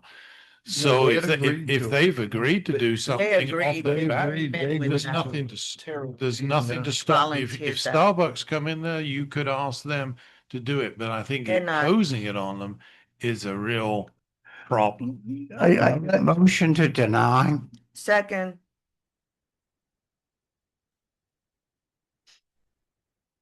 Oh, does it still have to? No, it goes on. Yeah, what about public comment? Somebody online has their. Okay, hand up. hang on one second then. Is there anybody public comment wise who is in the room? Okay, we'll close public comment there, and I think we have somebody online. If you can state your name and address for the record, please. You have to press Control Y or Option Y, I think, to unmute. Oh, there you go. Francis O'Keefe Wagler.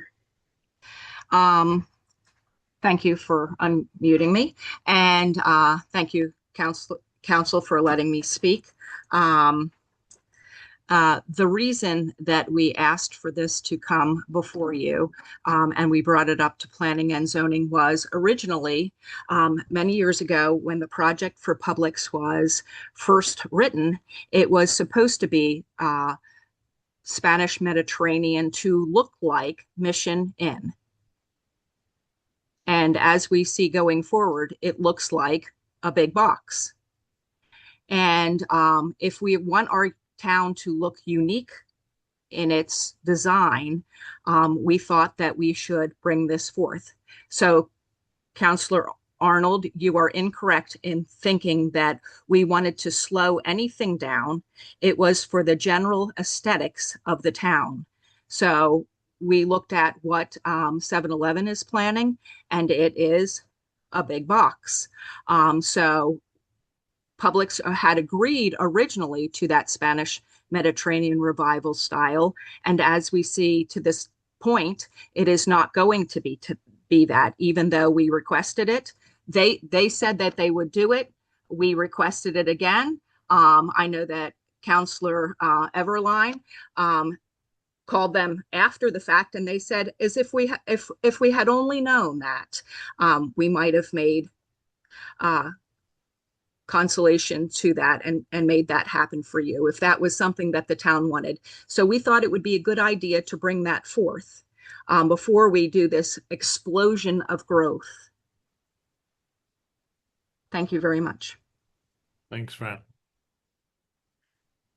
Mayor, may I just make a quick comment on that?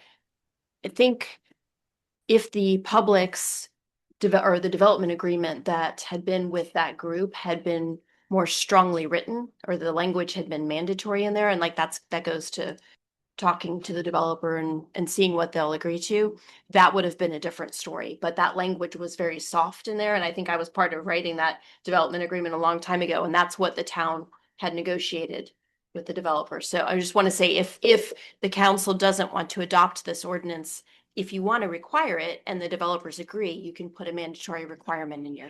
Yeah, I think what happened with Publix to me is Publix wasn't even aware of I it. agree. They didn't even know it. And I came to the planning and zoning meeting and I brought it up and Publix was like, huh? Right. So it did not get transmitted from the original developers agreement to the new, not just Publix, but to the new developer. They didn't make that connection. So. Did you have something you wanted to say, Sean? Yes, sir. I was just going to say, since the motion on the table is to deny this. One thing that if you wanted us to take a look at is because, people weren't aware, and we could come up with a preferred style. That way it would address the concerns of being something that's mandatory right up front, and then it's preferred, so you communicate up front. So who gets to decide? Well, it'd be what's preferred. It would be, you could use what's in here already. So you're just saying this is what we would like, but if you don't want to do it, you don't have to do it. It's called preferred, yes, that's why it'd be called preferred. Well, it would make the town unique if the buildings look similar. Yeah. In some cases, it's a facade. It's not. If my second agrees, I'll remove my motion and change it to motion to approve with the wording changed to preferred as opposed to mandatory. Good comment.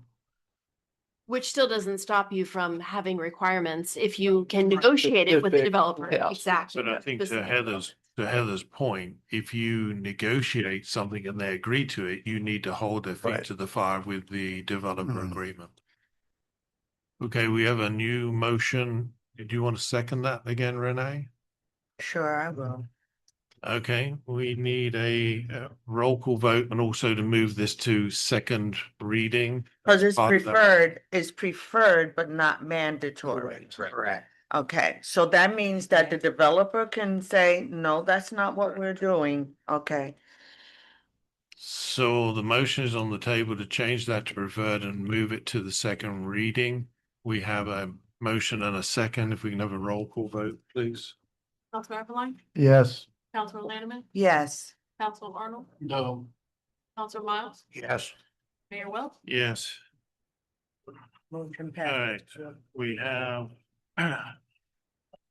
one more item to go, and I think. We see you. I- He's like. And, I got Yeah, this see you. meeting. Yeah, gotcha. So, And even though item 10 says the town planner will explain this, I think we'll just have the town manager explain it instead. Okay.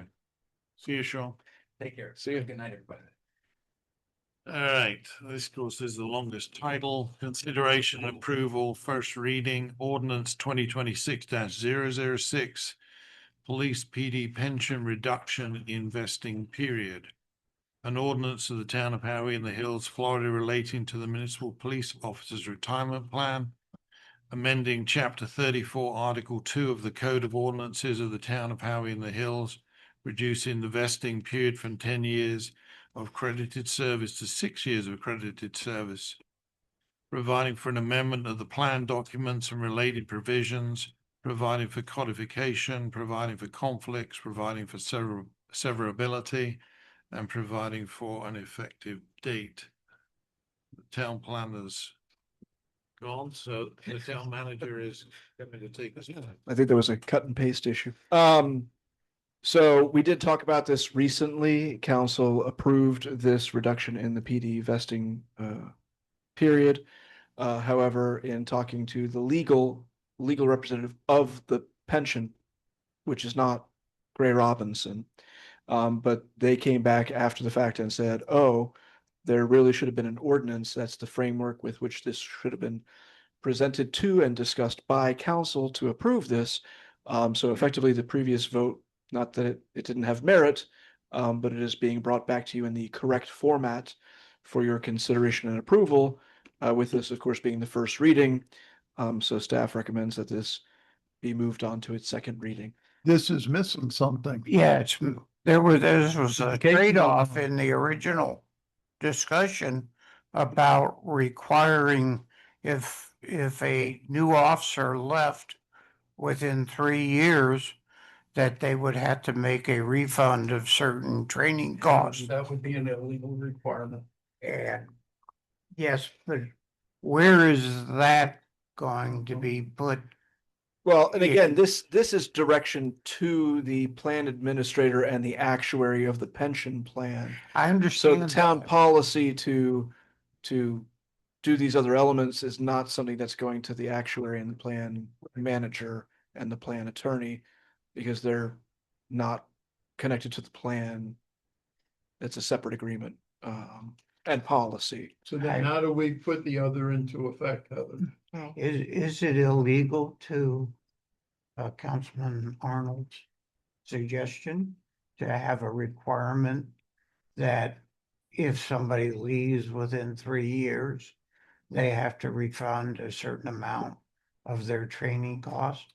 Can that be required contractually, or is that in violation of state or federal statute? It wasn't brought up when we discussed it before. How much do we decide on that bit? Or sorry, was it decided? Was it I- 3,000 or 5,000? 5,000 is what we ended up at. See, the thing is, to my mind, bringing the vesting period down is to aid recruitment, because hopefully people will stick along long enough to then put something in there which says if you leave within a 3-year period, you've got to pay 3,000 or 5,000 back. I think it's going to prevent people from coming here in the first place. Now, we have seen this revolving door of officers, and obviously Bella has just gone, and that's even after last year we increased the salary pay by 10%. So people will go elsewhere. She's gone for different reasons. It's part money, but it's also part opportunity for her. So and if this is not affected in what we're doing here tonight, we can bring the other part back at some point. But you're saying this is not part of this ordinance. It doesn't need to be part of So this ordinance? just to clarify, so this was written by Sabatini, by Francesca Sabatini, as the pension attorney, to get that portion of the council's decision correctly ratified. The other half, we're calling it the other half, is a town council policy, and whether it's right, wrong, or indifferent, legal or illegal, that's outside the scope of Francesca Sabatini working on the pension, and it was voted on and it was approved. so it Shouldn't is- both items be brought back at the same time, though? Well, the other So one we don't still- forget about the other one? The other one still stands as that's what I'm policy. Yeah, concerned. we haven't forgotten about the other one. We just didn't think the timing was appropriate right at this point, so. Well, but just to be clear, so the other one was approved as policy that there, starting October 1, there would be a $3,000 charge for reimbursement until such time as council wants to rediscuss it or legal tells us we can't do that. But that's already in place, and in fact, this wouldn't be coming back. How did it get put in place? Is it just a policy? It wasn't an ordinance? So is that what new officers are being told? We haven't done we were gonna do a simple agreement. We haven't hired Right. anyone. Yeah, new. we haven't done the agreement yet. So because we haven't. I mean, when I talked with a couple of the police chiefs from the nearby towns, quite frankly, both of them told me right to my face, that's illegal. You could put a requirement for them to reimburse the town if the town actually pays for the training. Here's the catch-all right now is none of the towns are having to pay for the police academy training that's being absorbed by the state. Now, could we say you owe us money for the equipment we bought for you? No, we can't do that. In the military, that's individual equipment issue. No, you take it with you, except for the gun. And you're clarifying between, because we provide training to officers as field officer Field training, but not but you're academy. talking about the academy, which is a Right. monetary The component. training part is part of their. Yeah, well, we didn't attach those two items together when we discussed it before. In other words, we didn't specify police academy type training. We were talking more about, General, well, I'm just General- clarifying Counselor Arnold's point about yes, not doing training. but I don't think is it illegal? Tell us. No one. One way of misattorney. Is it illegal? So if the town's trying to require someone to pay back money that the town never paid in the first place, I think there would be an issue. That's what Counselor Arnold is saying. That's what they. out for field Right. But this is what Counselor Arnold is saying. Yes, That's, so I'm making On a the job distinction. But training if though. I we mean, it's just provide riding together and, Equipment, and ancient training. ways of Howie. It's just. If So the the if trainer- it pays for it. yes. So We pay the sergeant or the corporal that's to not. train somebody. I think that's not what Heather's saying. That is petty. Well, It really is petty.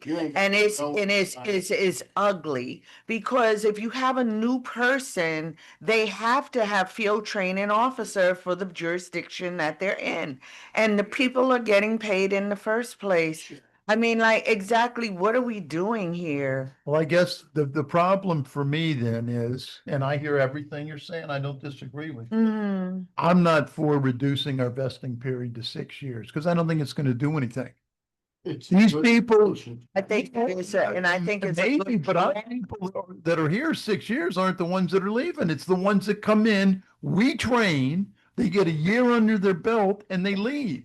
So this isn't going to help that at all, as far as I'm Bring concerned. the vesting period down further then. It may, but I think no.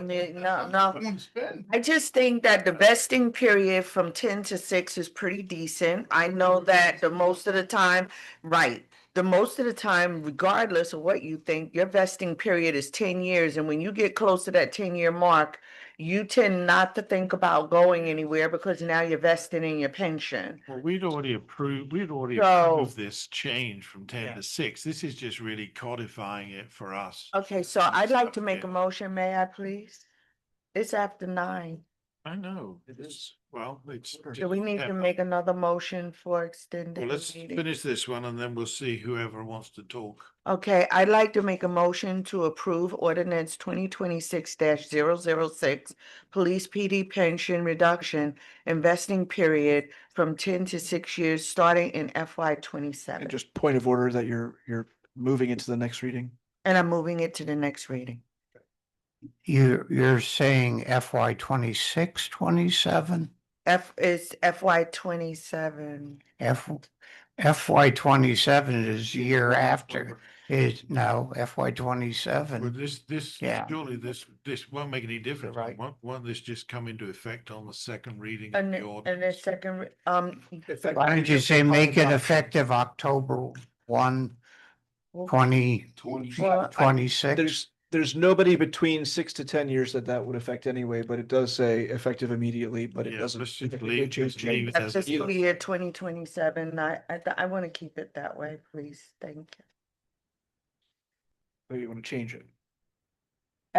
Fiscal year 2027, right? Because this says the ordinance shall take effect immediately upon adoption. And it doesn't affect anybody, so there's really not much. Yeah, there's nobody. Second, it if the author will say October 1, 2026 to make it very precise. Okay. So revised, October 1st, 2026. That would be effective immediately? Is that Well, considered? no, immediately is Be effective immediately on But that. this particular one, Well, okay. if it's effective immediately, it gets on second reading, which would probably be at maybe the next meeting or the meeting after this, because you have a 10-day advertising window as well. But October 1, 2026 works just Okay, fine let's for go- all. Let's go with that. Any public comment on this item only? I'll close public comment. We have a motion and a second. If we can have another roll call vote, please, Jessica. You get the hang of it now? Counselor Eberline, No. Counselor Lanneman, Yes. Counselor Arnold, Yes. Counselor Miles, Yes, Mayor Wells. Yes. Moves to second reading. Moves to second reading, 4-1. All right, we only have department reports. Can we just extend the meeting for 15 minutes? Just to cover, make sure everybody gets the opportunity to speak. So moved. So Second. let's just move it to 9:30, okay? All right, anything from town hall to town manager? Okay, we are on track to bring the audit to the next meeting, the second June council meeting. Oops. And we have a number of workshops, including the strategic planning workshop Tuesday, June 23rd. will you send the audit out at least a few days early? As soon as we have it, which we do not yet, but yes, I will send it out ASAP because it'll have some substance to it. And so we have a strategic planning workshop Tuesday, June 23rd at 2 p.m. And Council Arnold is a week ahead of schedule and the drafts. Wow. Well, right. Well, yeah, You have it now. we have it now. So it's been sent to you as of today. So you have Been your, sent to who? To us? all of us. Really? No, well, I sent it to you. I didn't. I guess I looked too quickly then. Okay, I will No, forward it then. I was too excited. During the meeting. No, it was right before our agenda prep at 4. So okay, I will forward that to everyone. The caveat to that is it's like 95% done. There's a little bit of cosmetic stuff I have to change up. And yes, I forgot to delete the fact that we didn't have a fire department. But anyway, other than that, there's a couple spots for that. Other than that, the intent is to give you a chance to look at it. Does it capture what you want? And then when we hit the strategic planning workshop, get those comments in, we'll adjudicate them, get it all done. And then eventually we'll have probably a final workshop at the beginning of the new FY to approve the strategic plan, because we're going through some stuff this summer and we may want to be making some changes. Like the SIP program may change, capital improvement, whatever. So it allows for the fact that we can make some changes during the summer as we go through the budgeting session, and then we just update it and boom, it's gone. So. Okay, so that's going to be sent here momentarily and then everyone will have it. So thank you for your work on that. And that's all I have. Okay, Tim. Yeah, I would appreciate it if maybe Oscar could put together what we're looking at as a town losing in ad valorem taxes if this goes through in November. I mean, I understand we have a ballpark, but Well, if he could- it's not going to affect this year's budget anyway. It won't affect it until November 2027. Seven, that's true, it'd be 27, but But he we can could get estimate it. if we could get an idea of Would that. be- That would be helpful.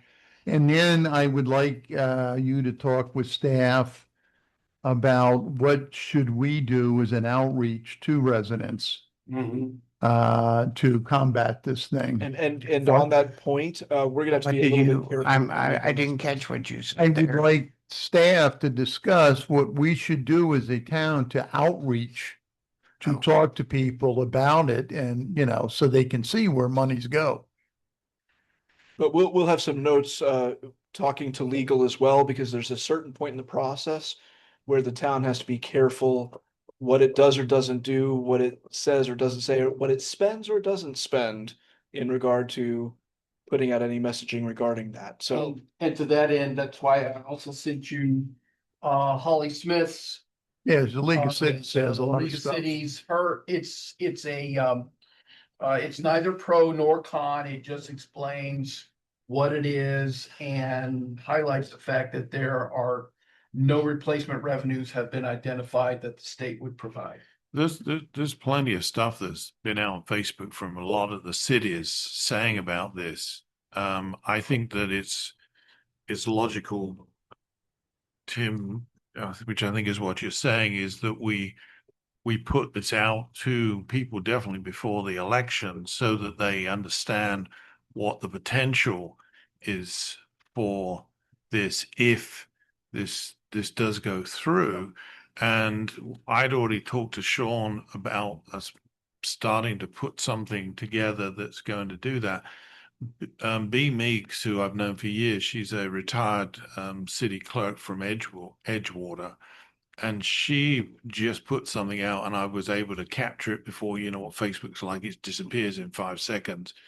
And so she really nailed it as far as, so that people, when they come to vote in November, don't just vote on the basis, well, I'm going to save $1,500. It's all of the rest of the stuff that's got to go on to it. Another question that I had about it, and I realized, millage could be raised, I guess, up to 10. What happens at what level assessed value of your home do you break even? So in other words, if millage goes up. Yeah, but don't forget that millage rate, even if you put the millage rate up, it's still not going to affect people with homestead. It's only going to hurt the people that are non-homesteaded. So Now the people with homestead, like if your home is assessed, I'm sorry, at 400,000. Oh, Your home says for the 150. more expensive homes is what you're saying. Yes, but where is that break even? No one in Venetia is gonna wind up not paying property tax. Yeah, and they may pay more. That's my question. At what point do you pay more if millage goes up? Yeah, but Because you're saying what's left over. From the Yeah, tax, you could be you paying a raise higher millage tax. higher, okay, yeah. And especially if they invoke state tax, well, because state tax is a conversation. And the whole point is, We could only raise our millage rate 3 mils 3 from where it Well, is now. okay, so that would be 9.99. Well, it can go to 10. I don't think that that's an area where we really want to go. No, I don't think so either. But nevertheless, it's a possibility. But the good thing about it is we haven't got to worry about it in this budget, but we will have, and we'll know by November if it's going to be an issue for the next budget. But I do think that in our budget process this year, we're going to have to be real circumspect about our spending we are. so that we don't set something up which is going to be reoccurring that could affect us down the line. Mhm. And the other thing, I just had a question for Morgan. Thank you, Morgan, for having that new sidewalk, that crack fixed. But I also want to ask you, is the swing for the park at Griffin on its way? Yeah, I think we narrowed it down to find an opinion. Because I have no information on who made that swing. So the problem is fitting the bracket that's there?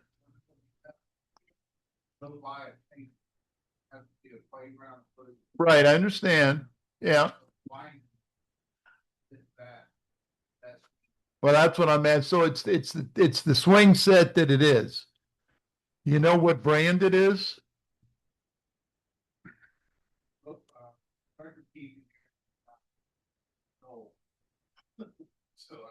Okay. All right, because I was gonna say, if I could help you with any research, let me know. That's it. Councillor Arnold. No questions, comments. Can I just move on to Councillor Lanneman first? Yes. I wanted to learn what is going on with the storage and the land that is over there. The storage, I understand that there are some snafus, but what is going on with the storage over there? And when will they get something vertical? I And what's know, holding them up? I'm so sorry. I would have to double check where they're on the I don't think there's anything in particular holding them up at this point on the town side. Did they run out of money? I would hope not, but I can confirm and send out a memo on that. Yes, because please, and they need to come and explain or send us a letter of explanation because they took out all of the trees over there. And they have our town looking like, I don't want to call it what it looks like, but now we've got dirt and tumbleweeds and it looks like a moon landing over there. And then you've got the earth moving equipment as though it's a bus parking lot. They need to come and fix it or clean it or do something because that is ruining the landscape of as individuals are passing through our town. See if they Look, put huh? sunset clause on their agreement Yeah. as well, And I'll because touch base with Mr. Case. Normally, we put those in on virtually all the agreements. we definitely should have done, and if he's past that, we may want to send him back to the, pay 200 and don't pass go. And them come out with some trees to plant. Yeah. Something, but the tumbleweeds gotta go. Was there something else, Renee? Yes, thank you for allowing me. No, Go I'm, vertical. I don't want to have to make another motion to extend the meeting. That's what I'm trying desperately not to do. 5 minutes, oh. No, didn't you say 9:30? I know, but Yep, we've 3 got minutes away. David. We've got David coming. Oh, David doesn't have anything to talk about. No, That's no. what he said. I know, for the reason. He said, how long did you want? Another 10 minutes, 15 minutes? Well, let's just say we'll work through this to whenever we Okay. can, okay? Okay. That's probably a stupid thing that I've ever said, but nevertheless. So you done, Renee? I am. And I don't have anything, so can. Yeah, Arnold, yeah, that. Councillor, No questions or comments here?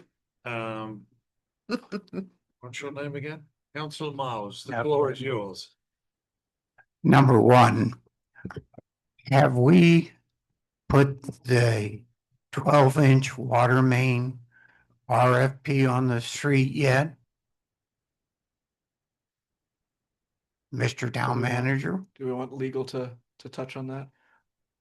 We still don't have all the documents we need from half. From off?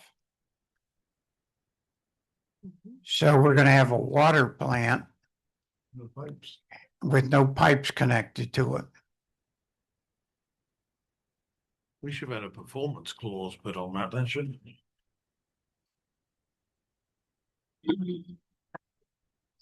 Well, are we going back to half and say we have to have this? Sounds like somebody needs to kick a little ass. That's what I think.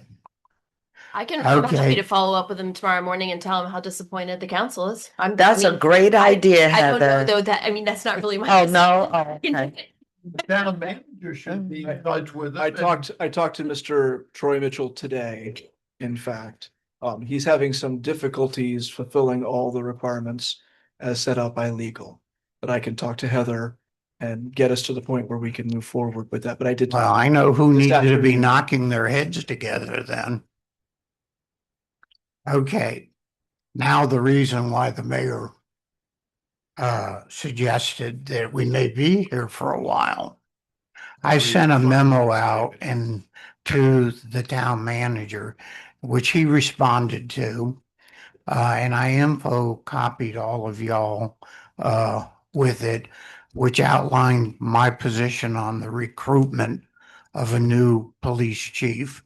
It also touched briefly on the fact that they have the authority now to do what they need to do to staff our police department through September 30th. That part I don't think is very controversial. But the other part is there were two specific things, whether or three or four things that I put in that I thought he should consider. But there were two specific things which he did not address in his response to me that I was concerned about in the last hiring process.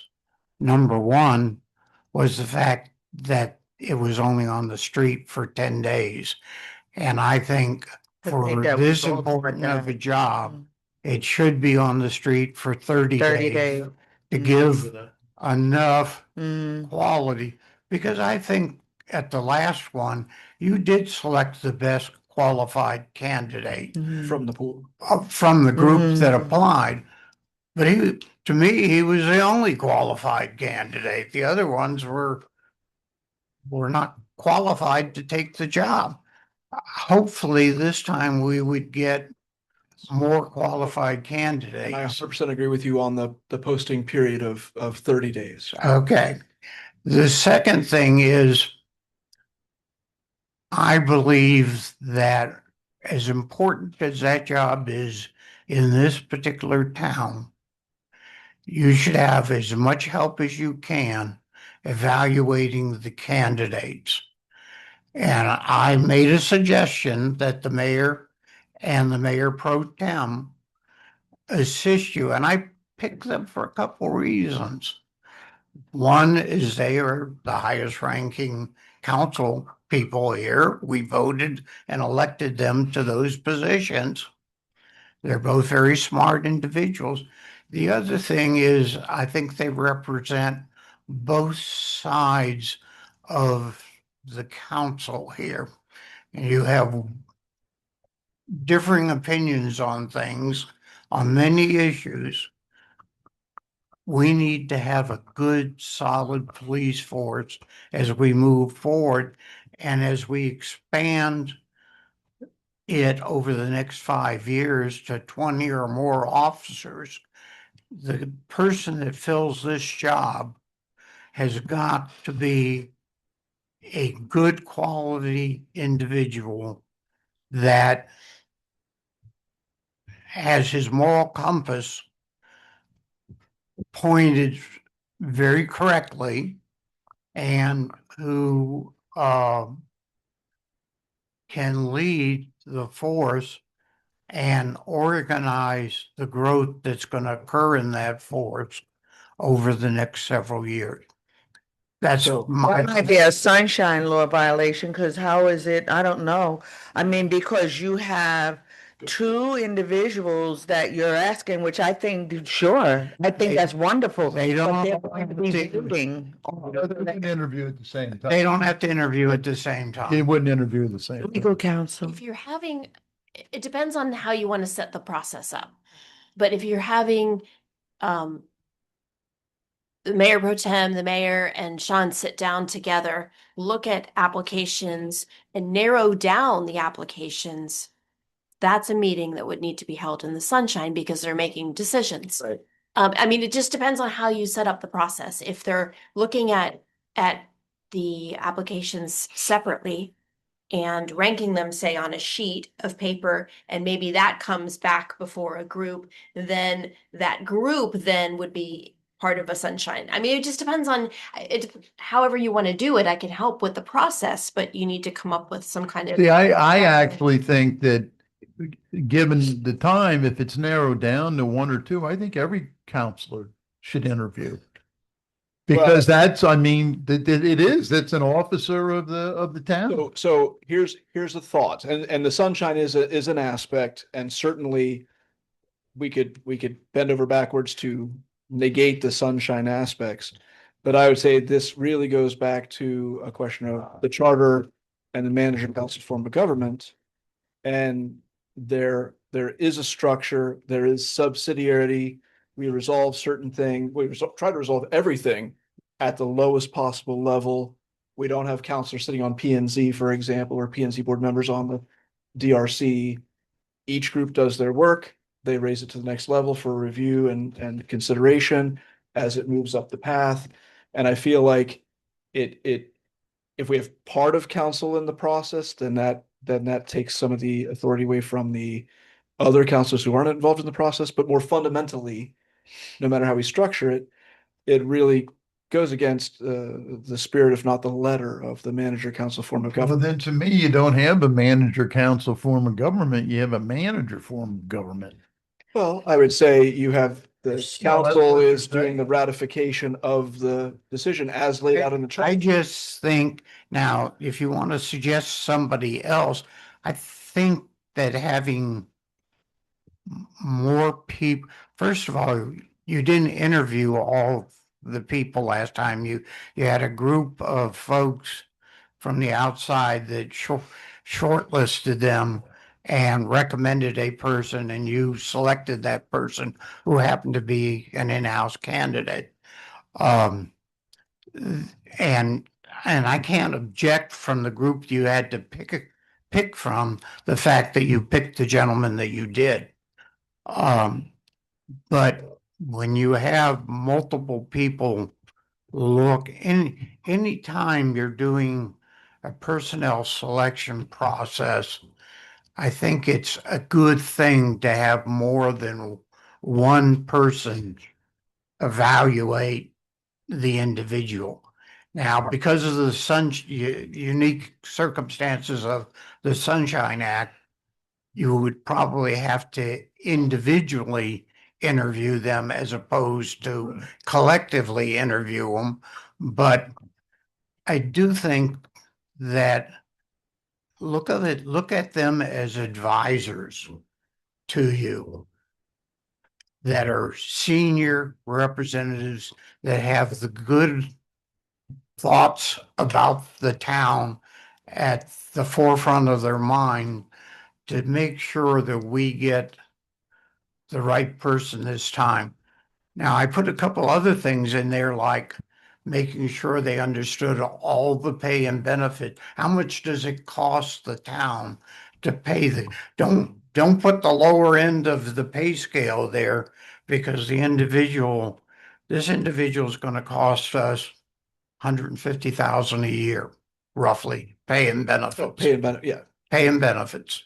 And he or she should be aware of that, not thinking that the job is like 75 or 80,000 a year. That's probably why we didn't get many qualified that plus the short period is why we didn't get many qualified candidates. I just think that having more than one person evaluate the candidates is a good idea. May I add to that suggestion, and I agree with you that definitely that was one of the number one things we talked about is having a longer period Oh, yeah. for the candidate. But how about to Pro Tem Everline's point is that you have your 30 days, you as staff do your due diligence, your top 3 or 4 bring it before the council and as a group of 5 to look at it as opposed, I don't know, how does that look? It's legally, it's permissible with Sunshine, but I'm gonna point out a couple practical aspects of that, bringing in a bunch of top candidates. Okay. So if I bring in Sergeant. No, we want to see them on paper.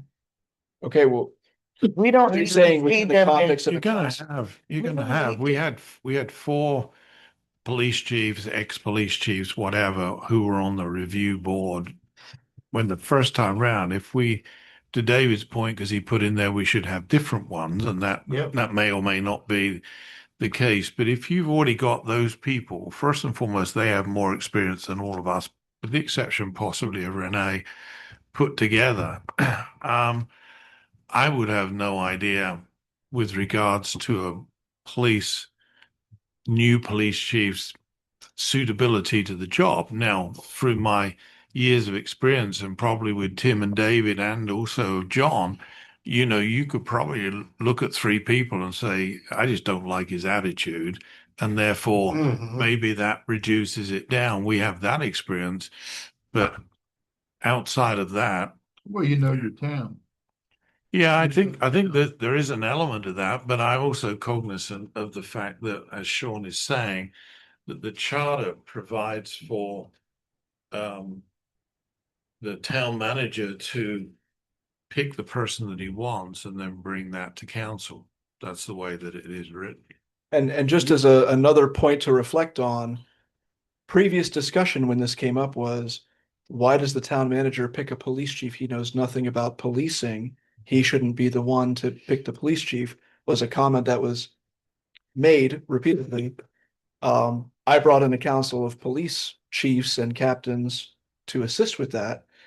And now we're kind of going the opposite direction of, well, town manager still can't pick a police chief, but let's bring in the council. Yeah, I do think that a Don't have part of your anybody- panel should definitely be law enforcement, police I think chiefs. they should be And majority. and even with my background, it still would not be appropriate because I'm one of the people that would be voting yea or nay.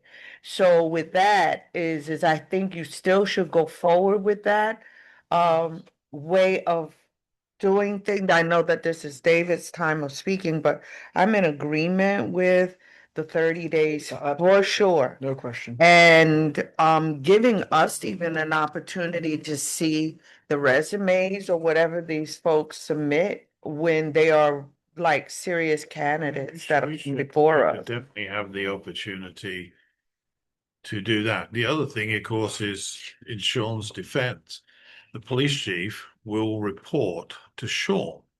And Sean's got to have a working relationship, which he has had with Mike, didn't have in any way, shape, or form with Rick. And we don't want to have a repeat of that situation because the way that things have changed with Mike, it's sad that he's gone. But the short and long of it is that the attitude of the police to staff, the attitude to the police to council changed dramatically when we had a police chief. And I certainly don't want to go back to the way that it was. Because morale have a lot to do with the force Yes, on it whether does. they stay or go. Yes, it does. Not always. Bella, like I said, I talked to Bella and she's leaving for specific reasons when she's going to Grosvenor. It isn't just money. There is other opportunities. They have a detective force there. She wants to be a detective, so that's a reason for moving. You can't hold on to people, and neither should you against their will. That's why I'm not in favor of this payback thing of training when we're only giving them on the job training. So I think we want to look at it on paper. Ultimately, whoever he picks now, I don't know whether you're saying, Tim and David, that you want to see all of them. Is that what you're saying? I think David's idea, first off, David wanted, if I'm speaking, in his email, he said he wanted a group of law enforcement people, just like last time, but Yeah. maybe a different group. Yeah, that's fine. And I think that's a good idea. And then other than that, he said when it gets narrowed down, maybe have you and I, but I'm game with all counselors. But I think that's not a bad idea. But on that point too, if we are, depending on how public this is, people who are not the likely top candidate to get the job, the last thing they want to do is be in a pool of 2 or 3 or 4 or 5 and let it get back to their home office that they're checking out other places and don't get it. But you have to worry about anybody. Oh, we're gonna call.